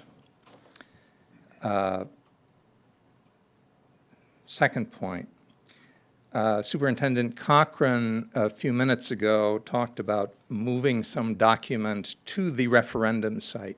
What referendum site? It is up. It's up. Third okay. point. All right. I just got the thumbs up. Did it go up in the last hour? I keep expecting there to be one and being disappointed. If it's been there for a week, it's been cleverly hidden. The funding for that's part of the referendum as soon as we get that done. There you go. You have to pass the referendum to find out what's in it. Right. There you go. Yeah. Right. Ah, American political traditions. Thank you, Pat. Third point.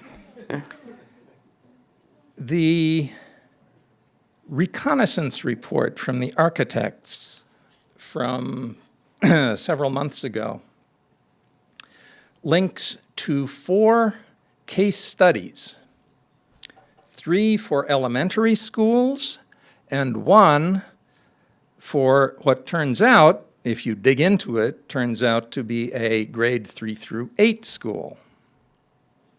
No high schools. I went to the Fielding Nair website, and they have a bunch of listed high school projects. No case studies that I've been able to find. The entries are just a single page of generalities. So Google is my friend, and I went looking for high schools. Almost all of the ones that I found from the Fielding Nair website are very small schools, 400, 500. The Academy of the Holy Names that was featured in the video that architect Nair showed us, and it appears prominently on his website and on YouTube in several places, has 950 students total. That includes both the pre-K through 8 coeducational school and the girls-only high school. Moreover, that school has a 2-to-1 computer policy. Each student has both an iPad and a MacBook. Is that what you need to make this architectural approach work? Probably not. Probably not. But it is my impression that the patterns of teaching and learning that are required to make these flexible spaces work rely on students taking much more responsibility for their own learning than I have seen this district exhibit any interest in placing upon the students.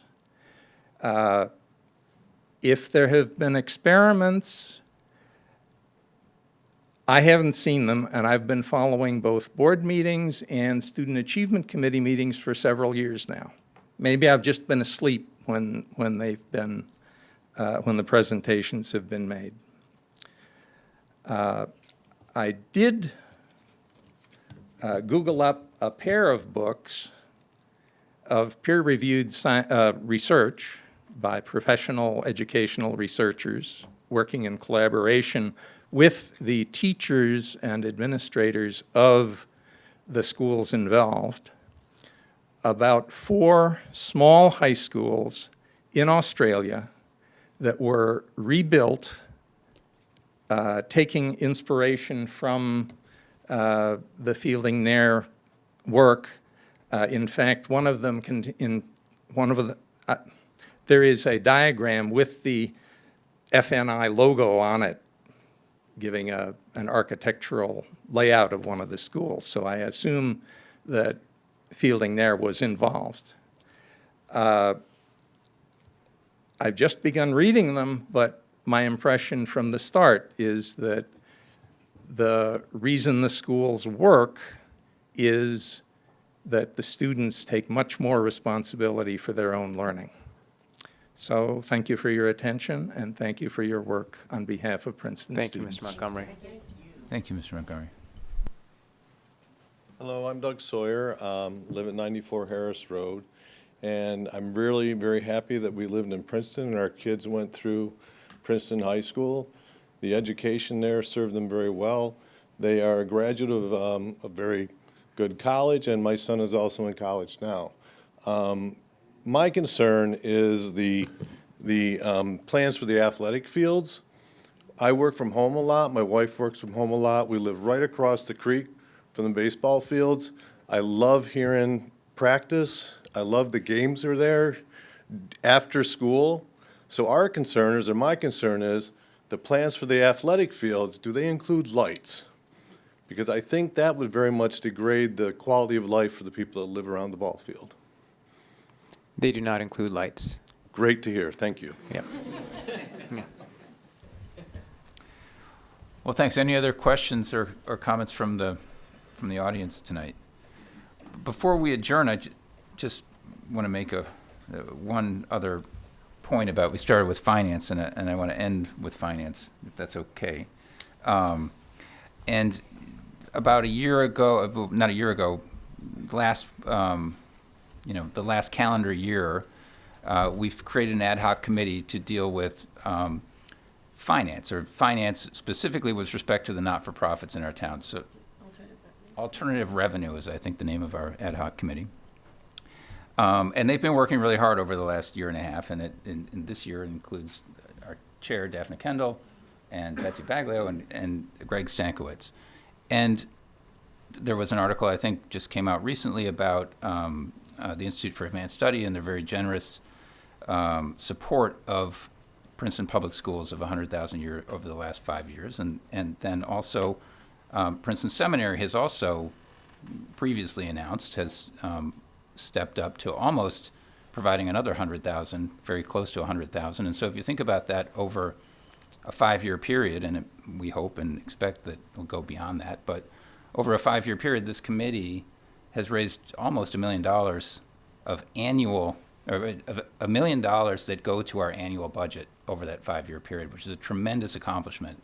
And it shows that this community as a whole is coming behind the public schools and the great education that we have for all the kids in this community. So it's a testament to our not-for-profit institutions and how much they believe in this community. It's a testament to this committee and what they've done. So I just wanted to thank both the people who are, the institutions who are doing that, and the members of this committee, and especially you, Daphne, for spearheading this work. It's a tremendous result, and I've never, I said over 5 years we've been fiscally responsible. We've never raised $1 million from the community, so it's quite an accomplishment for you guys, and I would want to give you a round of applause. Okay, any other comments from the board before we move to adjourn? So I guess I need a motion to adjourn. Thanks, Greg. And the second, Debbie. And all in favor? Unanimous? Okay, we're adjourned. Thank you. Nicely done.